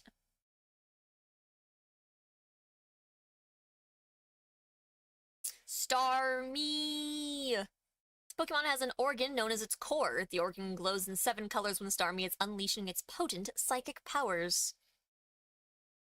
Starmie swims by spinning its body at high speed. As this Pokemon cruises through the ocean, it absorbs tiny plankton. Okay. Not if it's psychic. If it's psychic, it's going nope.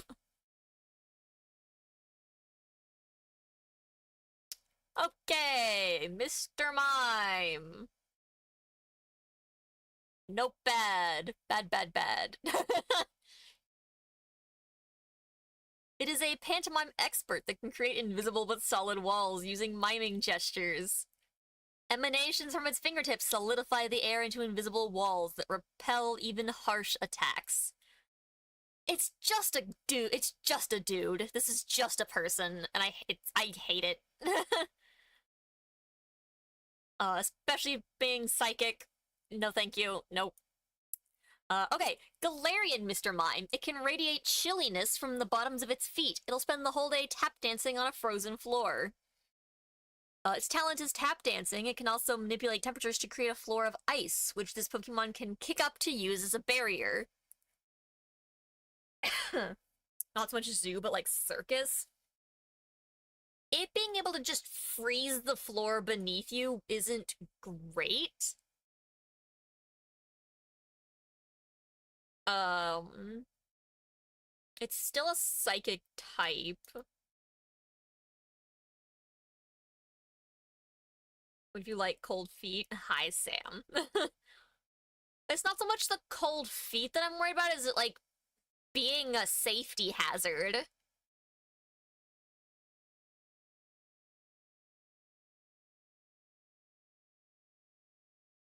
Not so much a zoo, but like circus. It can control it.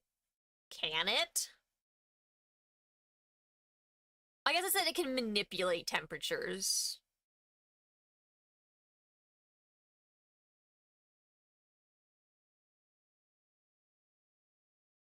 Pokemon don't care about safety, just look at Slugma. That's the point of this tier list, though. If you read the title of the stream, the tier list is based on if you could actually own these Pokemon realistically. Safety is the primary concern here.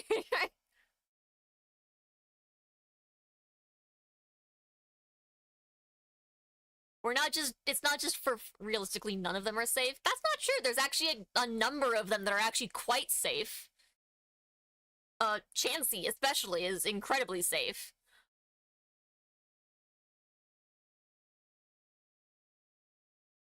And a lot of these, people own dogs. A dog could easily be feral and bite you. Realistically, you can still own dogs. You can still own cats, chickens, horses.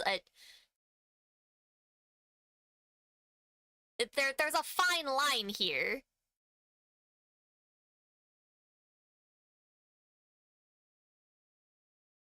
Some of them are literally just birds. Falconry is a thing in real life.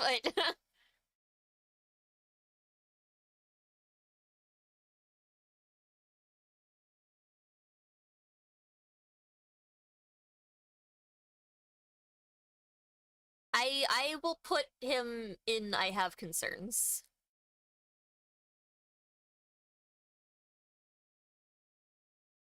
Didn't say they weren't viable pets, I just said they were unsafe. But it's just being pedantic at that point. Like, it... You know what I mean.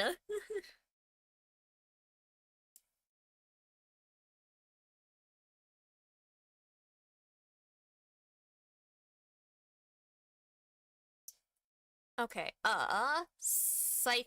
Oh my god, stop making me do a check. I'm just going through all the Pokemon, it's fine.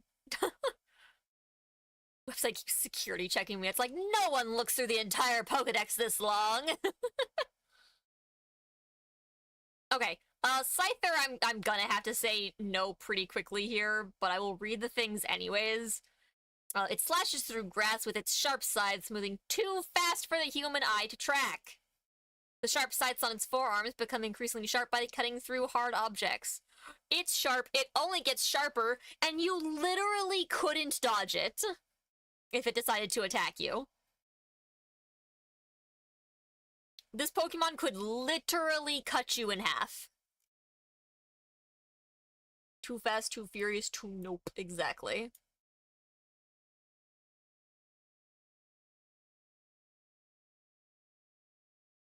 Hold on, how big is it? Let's go back.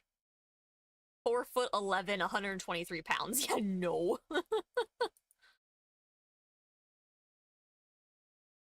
Welcome back, Amaris. And it can fly? Exactly. No, thank you. Okay, Jinx! In certain parts of Galar, Jinx was once feared and worshipped as the Queen of Ice. The Jinx of Galar often have beautiful and delicate voices. Some of these Pokemon have even gathered a fan base.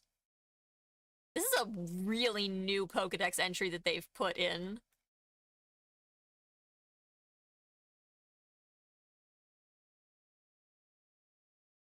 I don't love psychic types.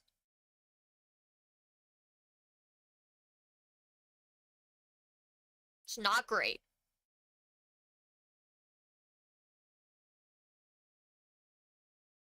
4 foot tall, 89 pounds. like, based on what little information we have here alone, it's mostly fine. I'm gonna keep it a little lower because it's psychic types and just put it in I have concerns.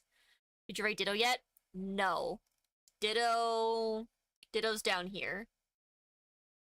Where we haven't even made it through all of Gen 1 yet. I've been at this for like 3-4 hours at this point. 3.5 hours.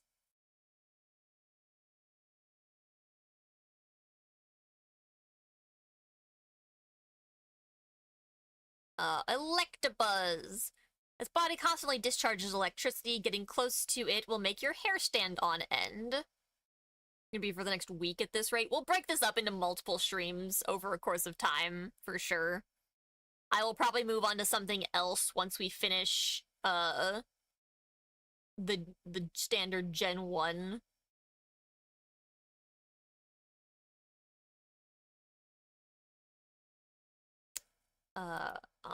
Okay, research is progressing on storing lightning in Electabuzz, so this energy can be used at any time. Interesting. 3 feet tall, 66 pounds. Getting close to will make your hair stand on end isn't technically, like, super dangerous. Not great. He's definitely one of the chiller electric types that we've looked at. I'm gonna put it in I have concerns, like with Raichu. Just because it is still an electric type, and that's concerning. It still could probably kill you if it decided to. Okay, Magmar, found near the mouth of a volcano. Nope. This fire breather's body temperature is nearly 2,200 degrees Fahrenheit. I stand by my decision. Wavering flames similar to those of the sun appear on the surface of this Pokemon's body. Nope. Can't even put that in a zoo. Okay, Pinsir. These Pokemon judge one another based on pincers. Thicker, more impressive pincers make for more popularity with the opposite gender. This Pokemon clamps its pincers down on its prey and then either splits the prey in half or flings it away. It is 4'11". It's a small human and 121 pounds. That could probably hurt a person. Yeah, zoo at most. Feed it the same way you feed the dangerous zoo animals, you just don't get close. I don't think I've ever actually looked at Mega Pinsir before, and I hate this. I hate this. This is horrifying. With its vaunted horns, it can lift an opponent 10 times heavier than itself and fly about with ease. Both entries are the same. It is 5'7", taller than I am, 130 pounds, weighs more than me. No. Nope. Nope.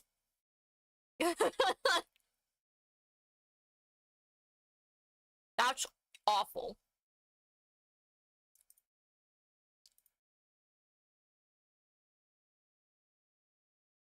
Okay.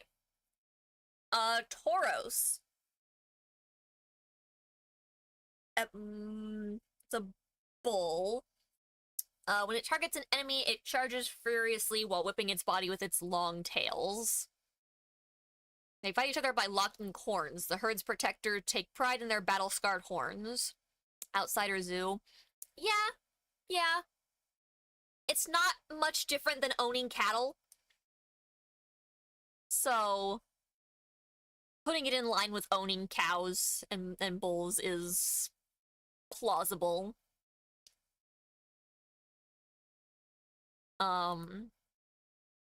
Okay, combat breed, Paldean Tauros. This kind of Tauros, known as the combat breed, is distinguished by its thick, powerful muscles and its fierce disposition. As a muscular body, excels at close-quarter combat, uses its short horns to strike the opponent's weak spots. It's still just a bull?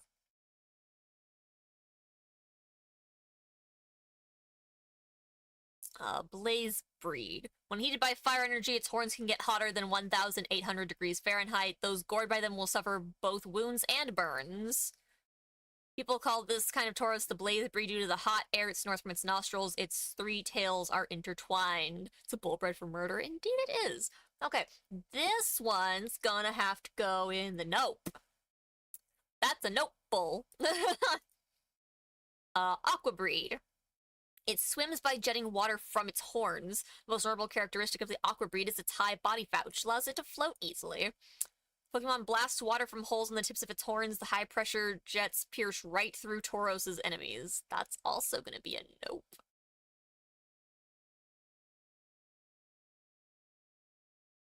Okay, Magikarp. An underpowered, pathetic Pokemon. It may jump high on rare occasions, but never more than 7 feet. In the distant past, it was somewhat stronger than the horribly weak descendants that exist today. Yo! When we literally got to go to the past, why didn't we get a Magikarp variant? What the fuck?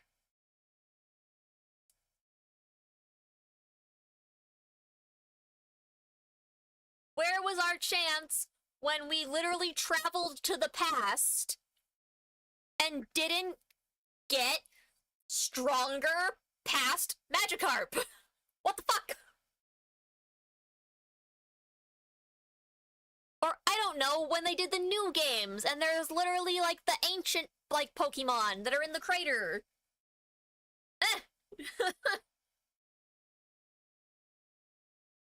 Never more than 7 feet. Clearly this entry never played the mobile game Magikarp Jump, where the entire point was to get your Magikarp to go, like, 200 feet in the air.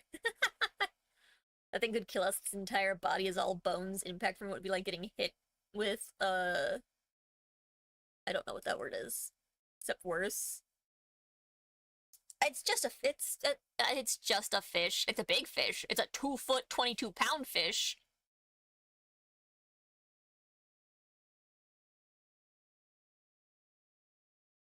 I have concerns.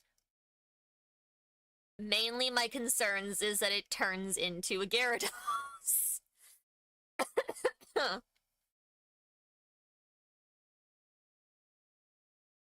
So, like... it's like a fish. Hits from it can stop your heart. We never see this Pokemon fight in the water, though. Even in the anime, whenever it's in the water, it's just kind of vibing.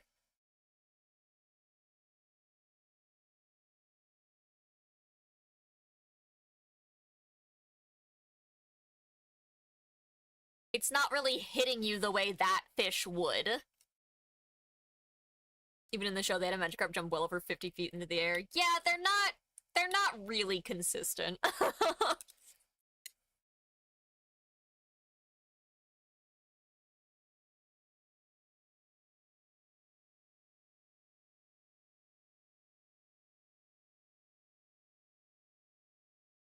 Okay. I'm gonna just preemptively put Gyarados into nope. Once it appears, it goes on a rampage. It remains enraged until it demolishes everything around it. It appears whenever there is world conflict, burning down any place it travels through. Need to remind you, this fucker can fly.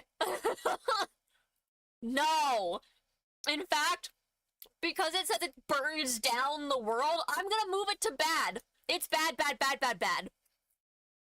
This is a walking natural disaster. Or rather, a flying natural disaster. A flying and swimming natural disaster, if you will. A menace to sea and land. It's bad. Yeah, we're going to bad now that I've read the entry. Bad.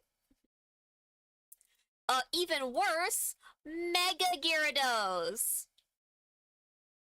Although it obeys its instinctive drive to destroy everything within its reach, it will respond to orders from a trainer it truly trusts. I don't think you're gaining its trust. It's also 21 feet tall and 672 pounds.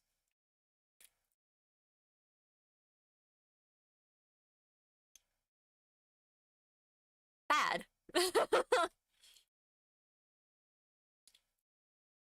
A menace to society, if you will. Oh, jeez. Okay. Lapras. It ferries people across the sea on its back. It may sing an enchanting cry if it is in a good mood.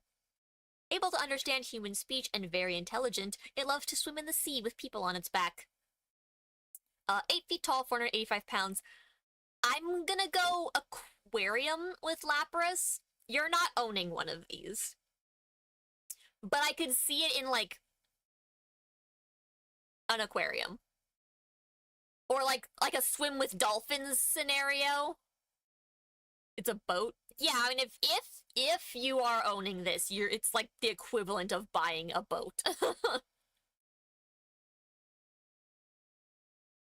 But I think most accurately it's the equivalent of, like, if you want to go swimming with dolphins.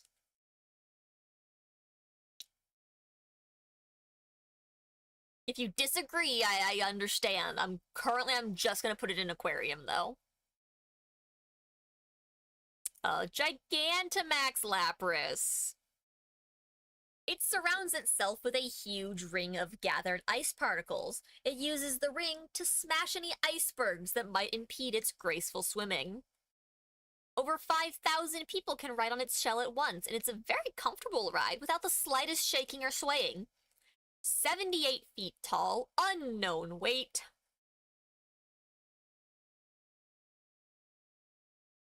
I'm gonna just put it in nope. Because, like, it's not bad. And it's just smashing icebergs. It's not, like, aggressive like some of these fuckers are. And it's not, like, poisonous like the Butterfree is. Yeah, just don't be an iceberg. But you're not owning one.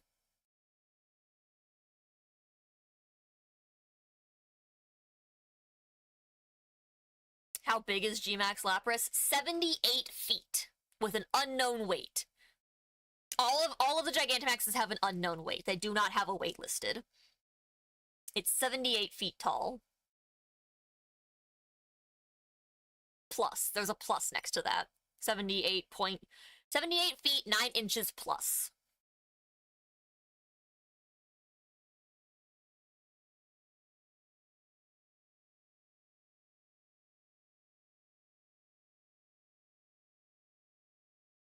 But you had a problem with the 2 giraffes tall palm tree? Yeah. Yeah, I did.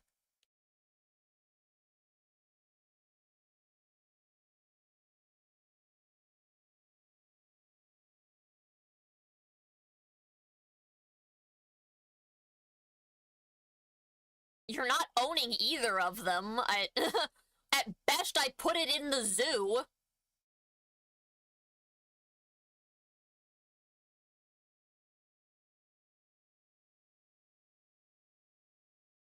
Not terrible. I mean, it's not awful.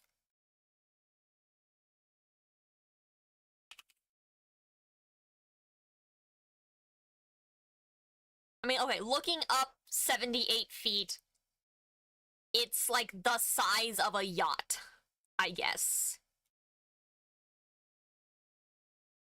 Because I just typed 78 feet into Google and a bunch of yachts came up.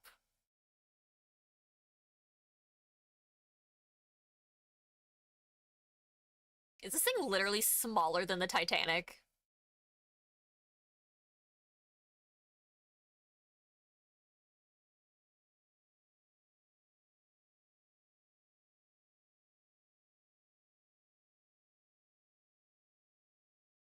Okay, the Titanic was...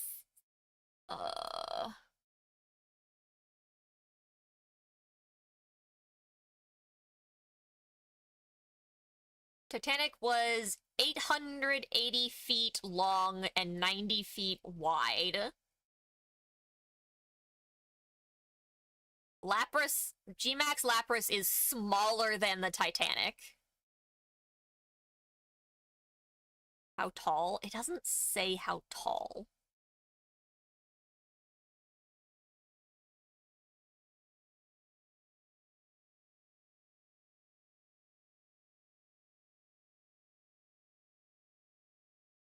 Oh, it's Pokemon's height, not length.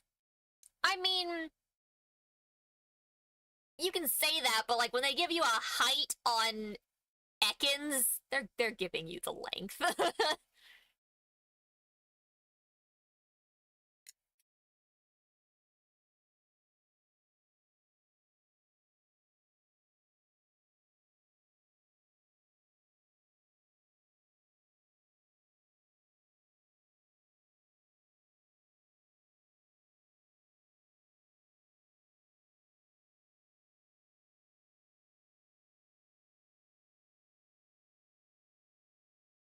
It's not super accurate compared to the length to the height of most Pokemon. Even if you just go with the width of the Titanic and not the length, Lapras is still smaller.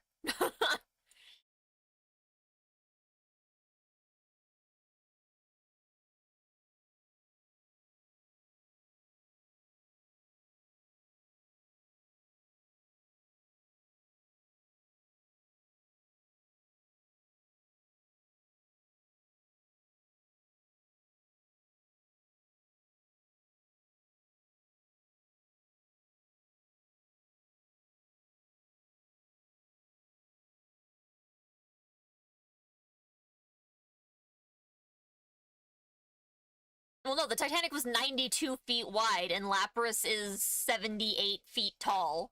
So, like...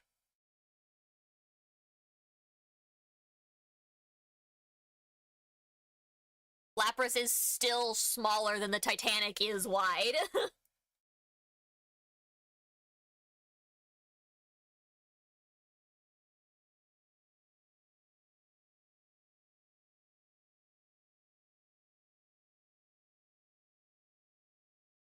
And, like, looking at the 78 feet...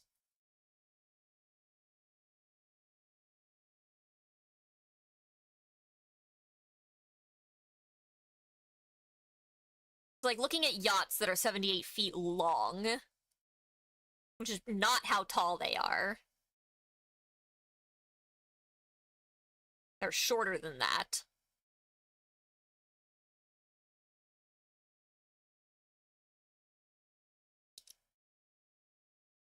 So, I mean, if you look at a boat, if you consider Lapras like a boat, it'll be longer than it is tall. So, at 78 feet tall, it's probably as long as the Titanic is wide. It's probably closer to that 90.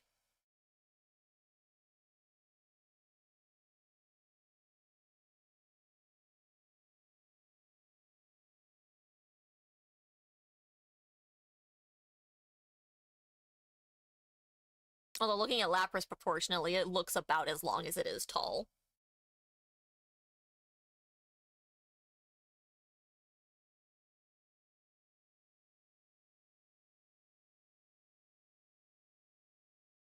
How many people fit on Titanic? Just for reference.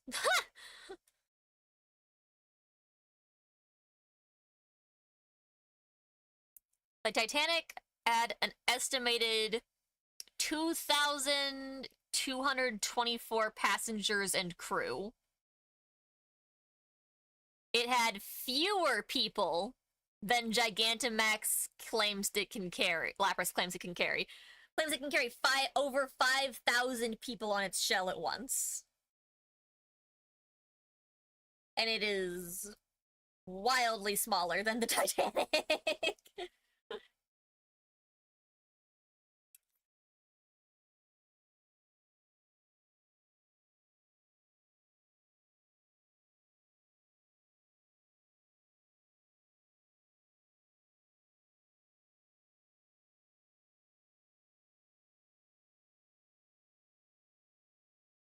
It's just people crammed in space.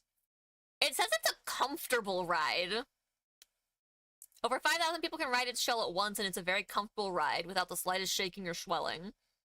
That doesn't imply that they're crammed on.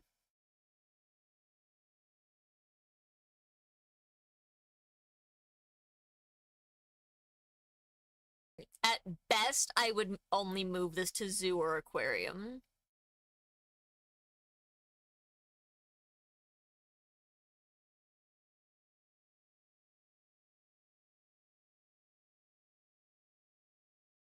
Okay. Another security check. I promise I'm a person.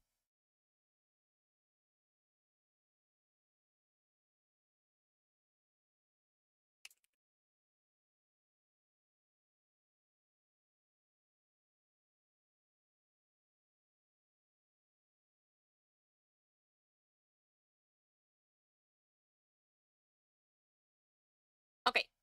Next up is Ditto.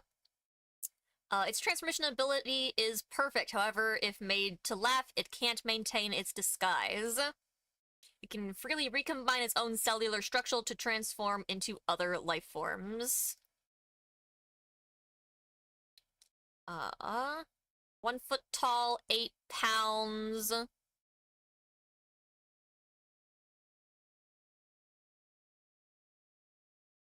Which means that they were on there with no bedrooms, kitchen, and other accommodations that would take up more space.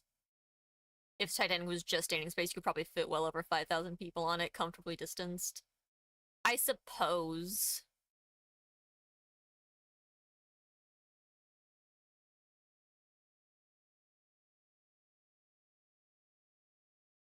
I don't think there's technically anything wrong with owning Ditto.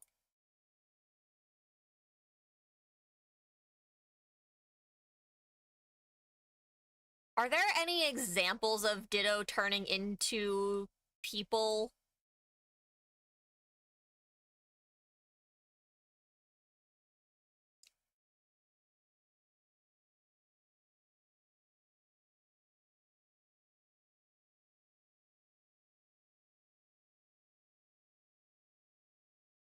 And books. Alright.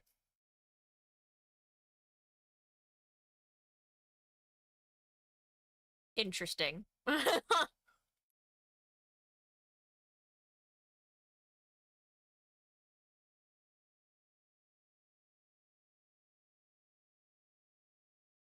Oh, that's right. They also did it in the Detective Pikachu movie where it turned into a person.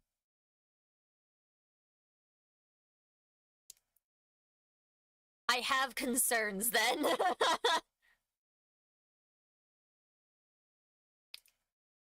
Ah.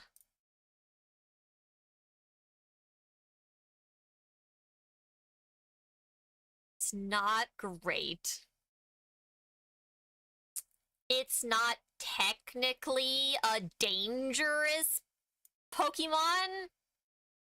It's not a dangerous Pokemon if it can be any Pokemon or person.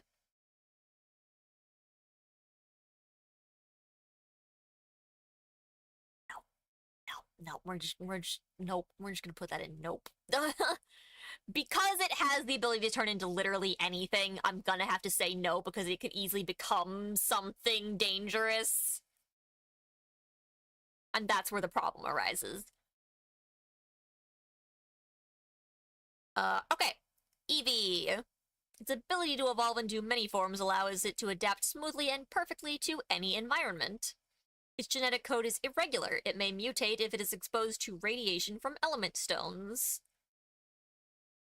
You know, I never considered that the element stones were radioactive, but alright. It's a foot tall, 14 pounds. It's safe. For now.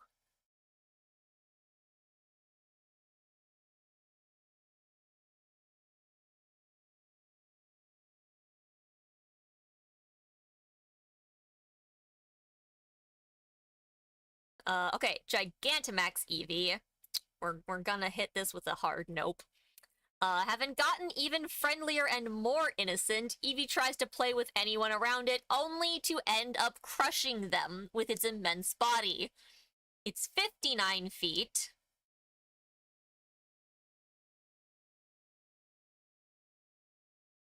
And it's just gonna have to be a no or a zoo because it's crushing people.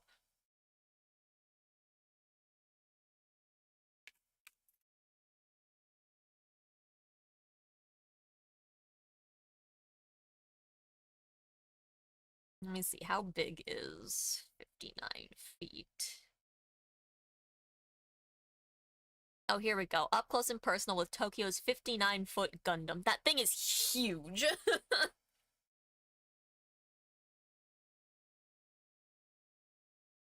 That's not going in a zoo. That's just not.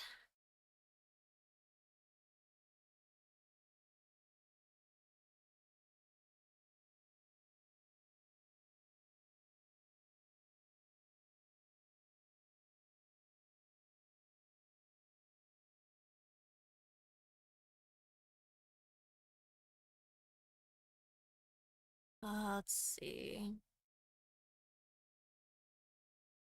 Looks like elephants topping out at 13 feet.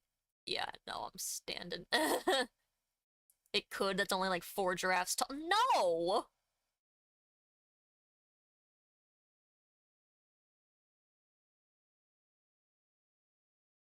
We're not doing something that's 4 giraffes tall. That's not... We were pushing it with Tall Boy here. I don't love that I even let Lapras be here. We're...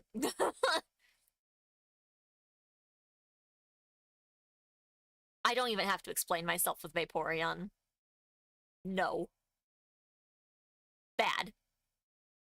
Bad. Bad, bad, bad. Let it be known she hates giraffes. A single giraffe tall is a normal giraffe. That's fine. Stacking 4 giraffes on top of each other is a problem.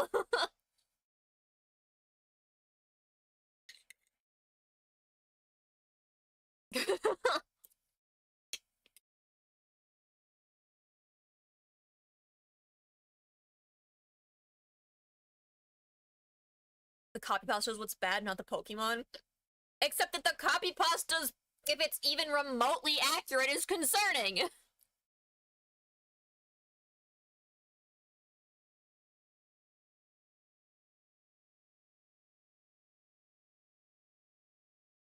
Its cell composition is similar to water molecules. As a result, it can't be seen when it melts away into water.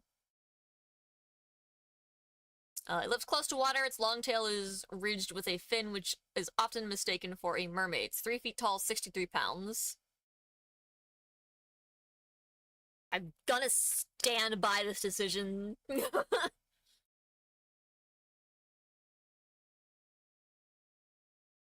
Jolteon. It concentrates the weak electric energy charges emitted by its cells and launches wicked lightning bolts. Okay, is it weak electricity or is it a wicked lightning bolt? Those are not the same thing. If agitated, it uses electricity to straighten out its fur and launch it in small bunches. 2 feet tall, 54 pounds. I'm going with nope, because it's launching electricity. And wicked lightning bolts.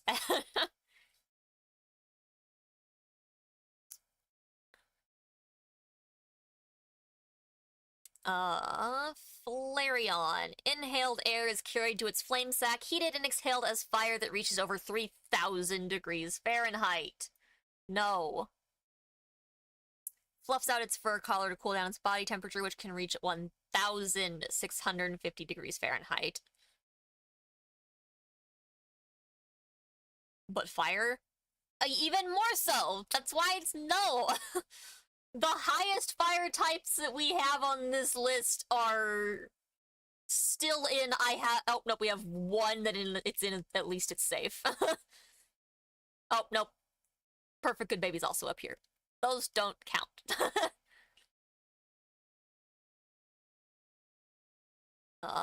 Porygon. It is an artificial Pokemon. Since it doesn't breathe, people are excited by its potential to be useful in any environment.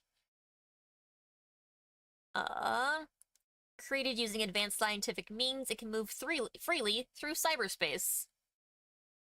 I have concerns. But at least it's safe. Omanite. Because some Omanite manage to escape after being restored or are released into the wild by people, this species is becoming a problem. It's invasive. Member of an ancient extinct species, Omanite paddles through water with its 10 tentacles, looking like it's just drifting along. Put it in an aquarium. It's a danger to the ecosystem. Weighed down by a large and heavy shell, Omastar couldn't move very fast. Some say it went extinct because it was unable to catch food. Omastar's sharp fangs could crush rock, but the Pokemon can attack only the prey that come within reach of its tentacles. That's going in an aquarium. The counterpoint for Flareon, if I'm allowed to rebuttal, you can say whatever you want. I'm not necessarily gonna agree or change my answer.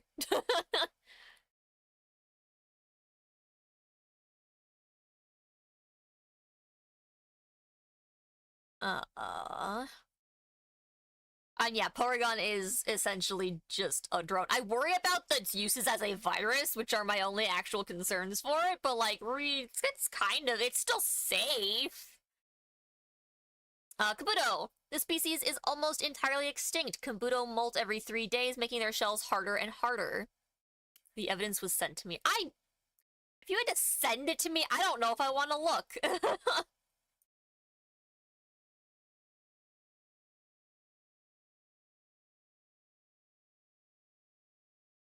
I can't watch this on my computer or the sound will go through on TikTok.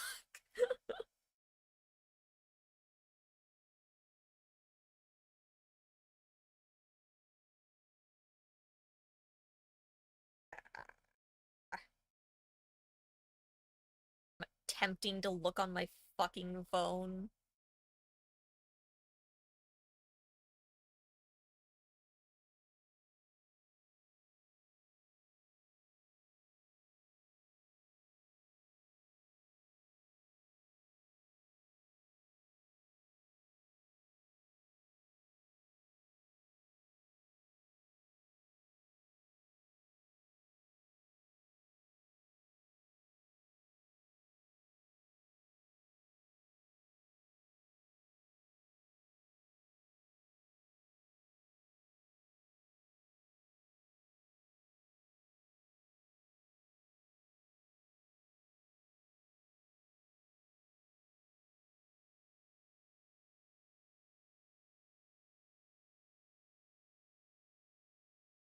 How on earth does that help you at all? That does not prove your point in any way. Wanna know the main reason I came in today? I would hope it's just because you like my streams.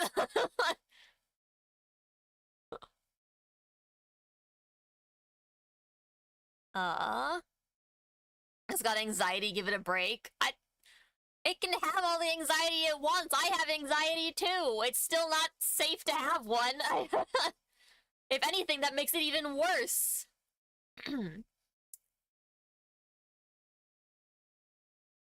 Okay, Kabuto. While some say the species has gone extinct, Kabuto sightings are apparently fairly common in some places. It's going in a zoo.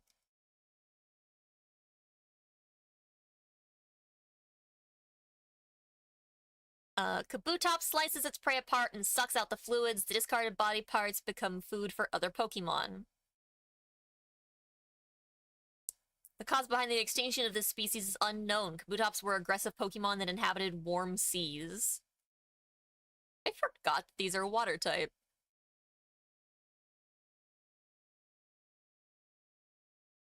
Two Pokemon away from Shiny Charm and Pokemon Scarlet? Hell yeah. Put it in an aquarium? Yeah, I mean, there's aggressive species in aquarium as well. You'd have to keep it away from other Pokemon so that it didn't suck out their fluids.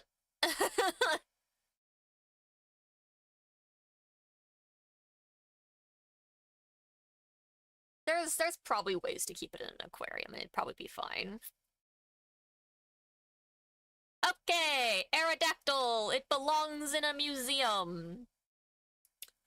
This is a ferocious Pokemon from ancient times. Apparently even modern technology is incapable of producing a perfectly restored specimen. Interesting.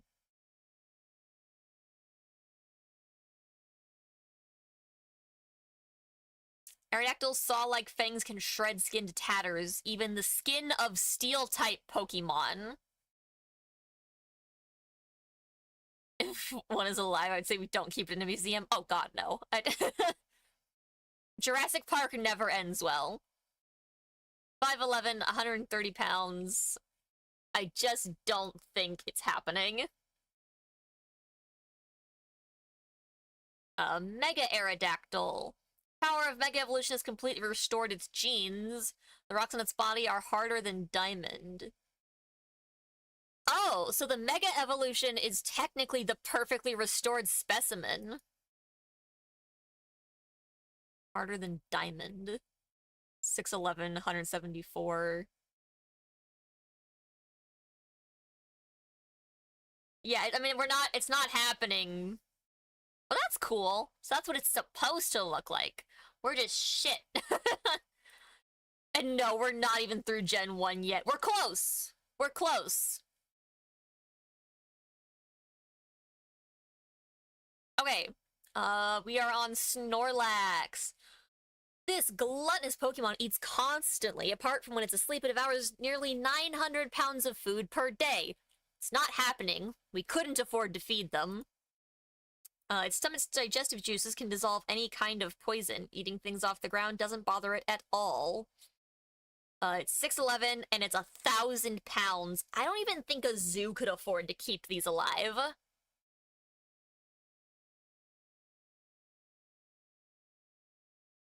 I'm just gonna put it in nope.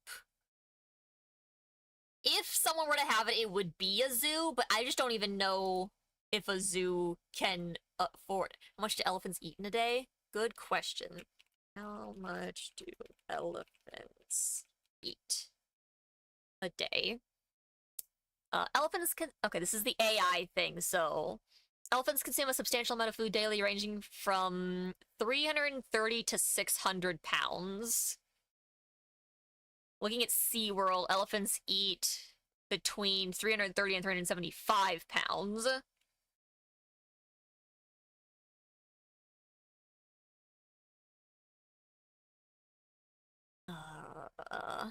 Cleveland Zoology. African elephants eat between 100 and 400 pounds of food, depending on the elephant.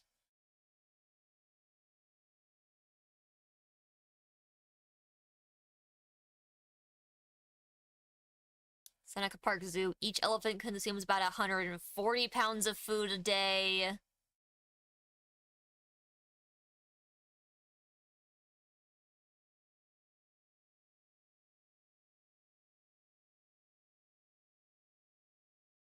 So, not trusting the AI and just looking at the highest thing listed in the various Google results, 400... That's 400 kilograms. 400 pounds is listed in one spot. That's as high as it goes.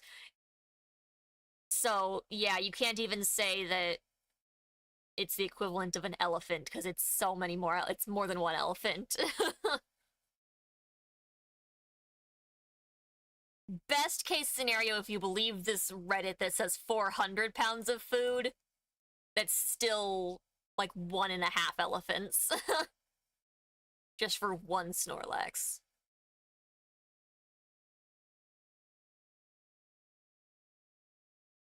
Oh no, it's 900 pounds. Sorry, I was thinking 600. So yeah. So even if you believed the AI that said 600 pounds, it's still not even one Snorlax. So yeah, that's just not happening. Even worse, Gigantamax Snorlax. Gigantamax energy has affected stray seeds and even pebbles that got stuck to Snorlax, making them grow to a huge size. Terrifyingly strong, this Pokemon is the size of a mountain and moves about as much as one as well. 114 pounds, Or, sorry, 114 feet, unknown pounds. Google says one blue whale eats 16 tons of krill a day. Jesus.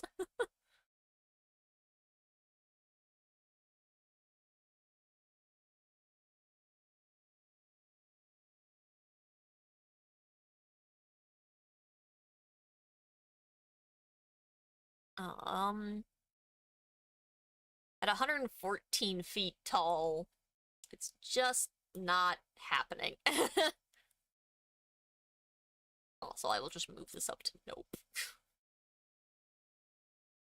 Explains part why we don't have any in captivity. Yeah, because even though you could probably breed a substantial amount of krill, it still would be like wildly like the cost of it would be astronomical.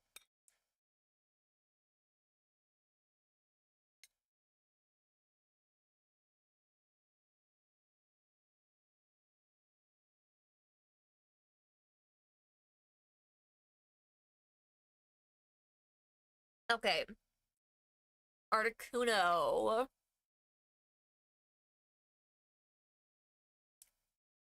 This legendary bird Pokemon can create blizzards. Hi, that's a natural disaster. Galarian. Its feather-like blades are composed of psychic energy and can shear through thick iron sheets as if they were paper. This Pokemon fires beams that can immobilize opponents as if they had been frozen solid. No.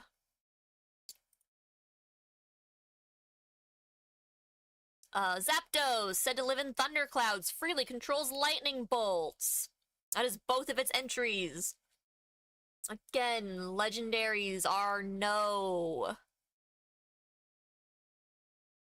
Galarian. One kick from its powerful legs will pulverize a dump truck. Supposedly this Pokemon runs through mountains at over 180 miles per hour. When its feathers rub together, they produce a crackling sound like the zapping of electricity. Honestly, less scary than regular Zapdos. It's just a godly ostrich. A little bit. I'm gonna put it in nope instead of bad, bad, bad, bad, bad. Moltres!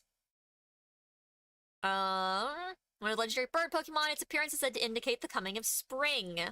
That's its only entry.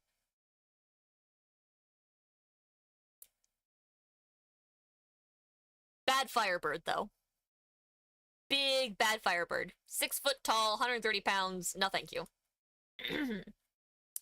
Alright, Galarian Moltres.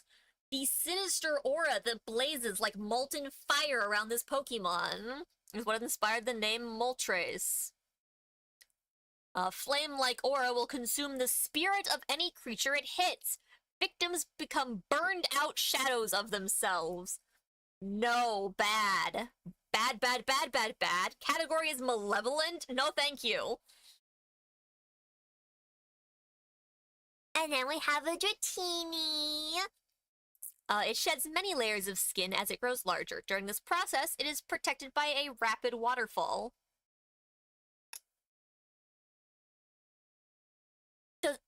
I'm assuming it goes to a waterfall. I doubt that it, like, produces a waterfall. This thing's 5 feet 11. It's taller than me and it only weighs 7 pounds.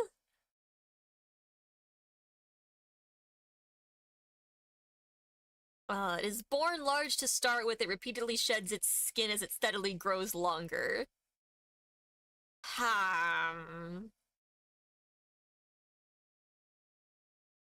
Where did I put the snakes? Have concerns. Okay. It's not poisonous, but it is a dragon type. I don't think it knows anything crazy move-wise, even as a dragon type. Can constrict, so can snakes. I mean, I'm not gonna put it any lower than I put the snakes. People own snakes.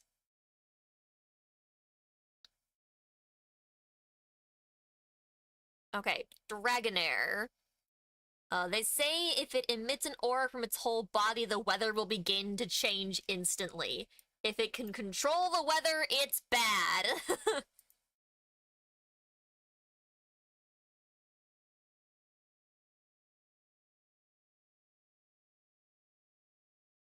Dragonite.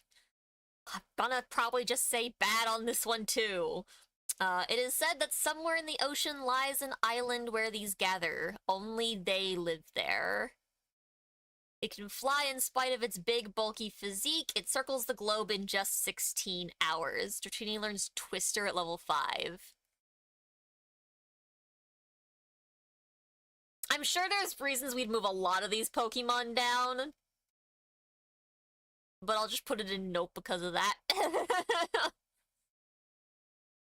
Because, like, realistically, I'm sure a lot of these Pokemon that I put in, like, decent spots know some pretty bad moves. Like, even I have concerns, and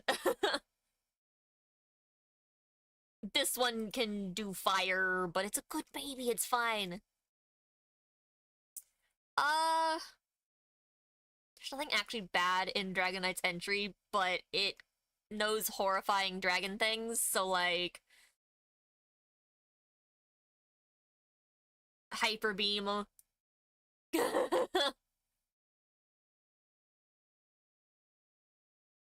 Okay.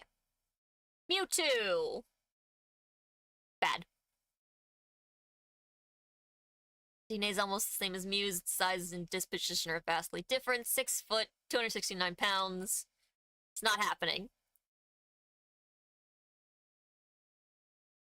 Dragonite's Mega entry is also insane. Unfortunately, I do not have the Mega on here. It's too new.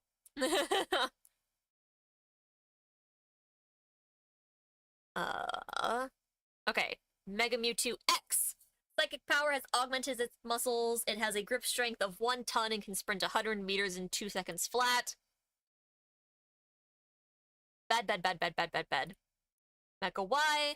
Despite its diminished size, its mental power has grown phenomenally. With a mere thought, it can smash a skyscraper to smithereens. Bad, bad, bad, bad, bad, bad, bad. And Mew.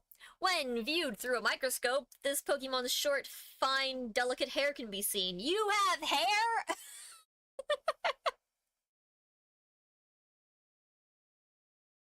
Alright. It's not bad, but it is a nope. You're not owning a Mew. Let's be real. Like, at worst, the Pokemon's mischievous, but it's not happening. Realistically, you're not owning one. It might hang out around you if it likes you, but you're not owning it. Okay. It's 5:30. Probably gonna be starting stuff with Peace and Puppy soonish.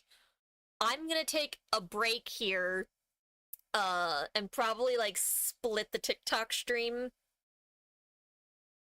Honestly, I might end all of the streams and then just start them back up when I start with Peace and Puppy. I've got nothing to do in the middle here, and my throat needs a break because talking nonstop for this long has kind of destroyed me a bit. So, I think I'm gonna split the live into 2 parts, is the plan here, chat. So, this is the lovely start of our tier list. Contest it if you will. All points are valid, it's bullshit in the end, it's fine. This is from Mega Dragonite. Ending a Pokemon match quickly is an act of kindness towards its opponent. Its kind-hearted nature gets amplified when it Mega Evolves and it launches powerful attacks at its opponent with a smile. It's fucking crazy. Okay, chat. So we will be back shortly. I'm gonna take just a break here, end the stream for now, restart it in a separate part. That way I can also easily, like, upload this stream later to, like, the YouTube channel or something, and have it not be as, difficult to cut and whatnot. So, Thank you all for hanging out for the shenanigans. I hope that you enjoyed the beginning, part 1, Gen 1 of our Pokemon tier list. Well, Gen 1 and then some. We will do the next part another time, and we'll basically just go gen by gen. I think is gonna be our best bet. It's gonna take a number of streams, because these are long sections, but hey, contested choices. Hey, that's fine. That's fine. I would love to see your guys' own tier lists. If you do them, feel free to share them in the Discord. And I'm gonna go ahead and end now, chat, without doing any fancy raids, because we will be back in probably like half an hour, honestly. So feel free to stick around, go watch other people, whatever. I'll put up notifications once again when we go live again. Until then, chat, I hope that you have an absolutely wonderful day, night, evening, whatever the heck it is for you, and I hope to see you all a little bit later. Have a good one, you guys. See you in a bit.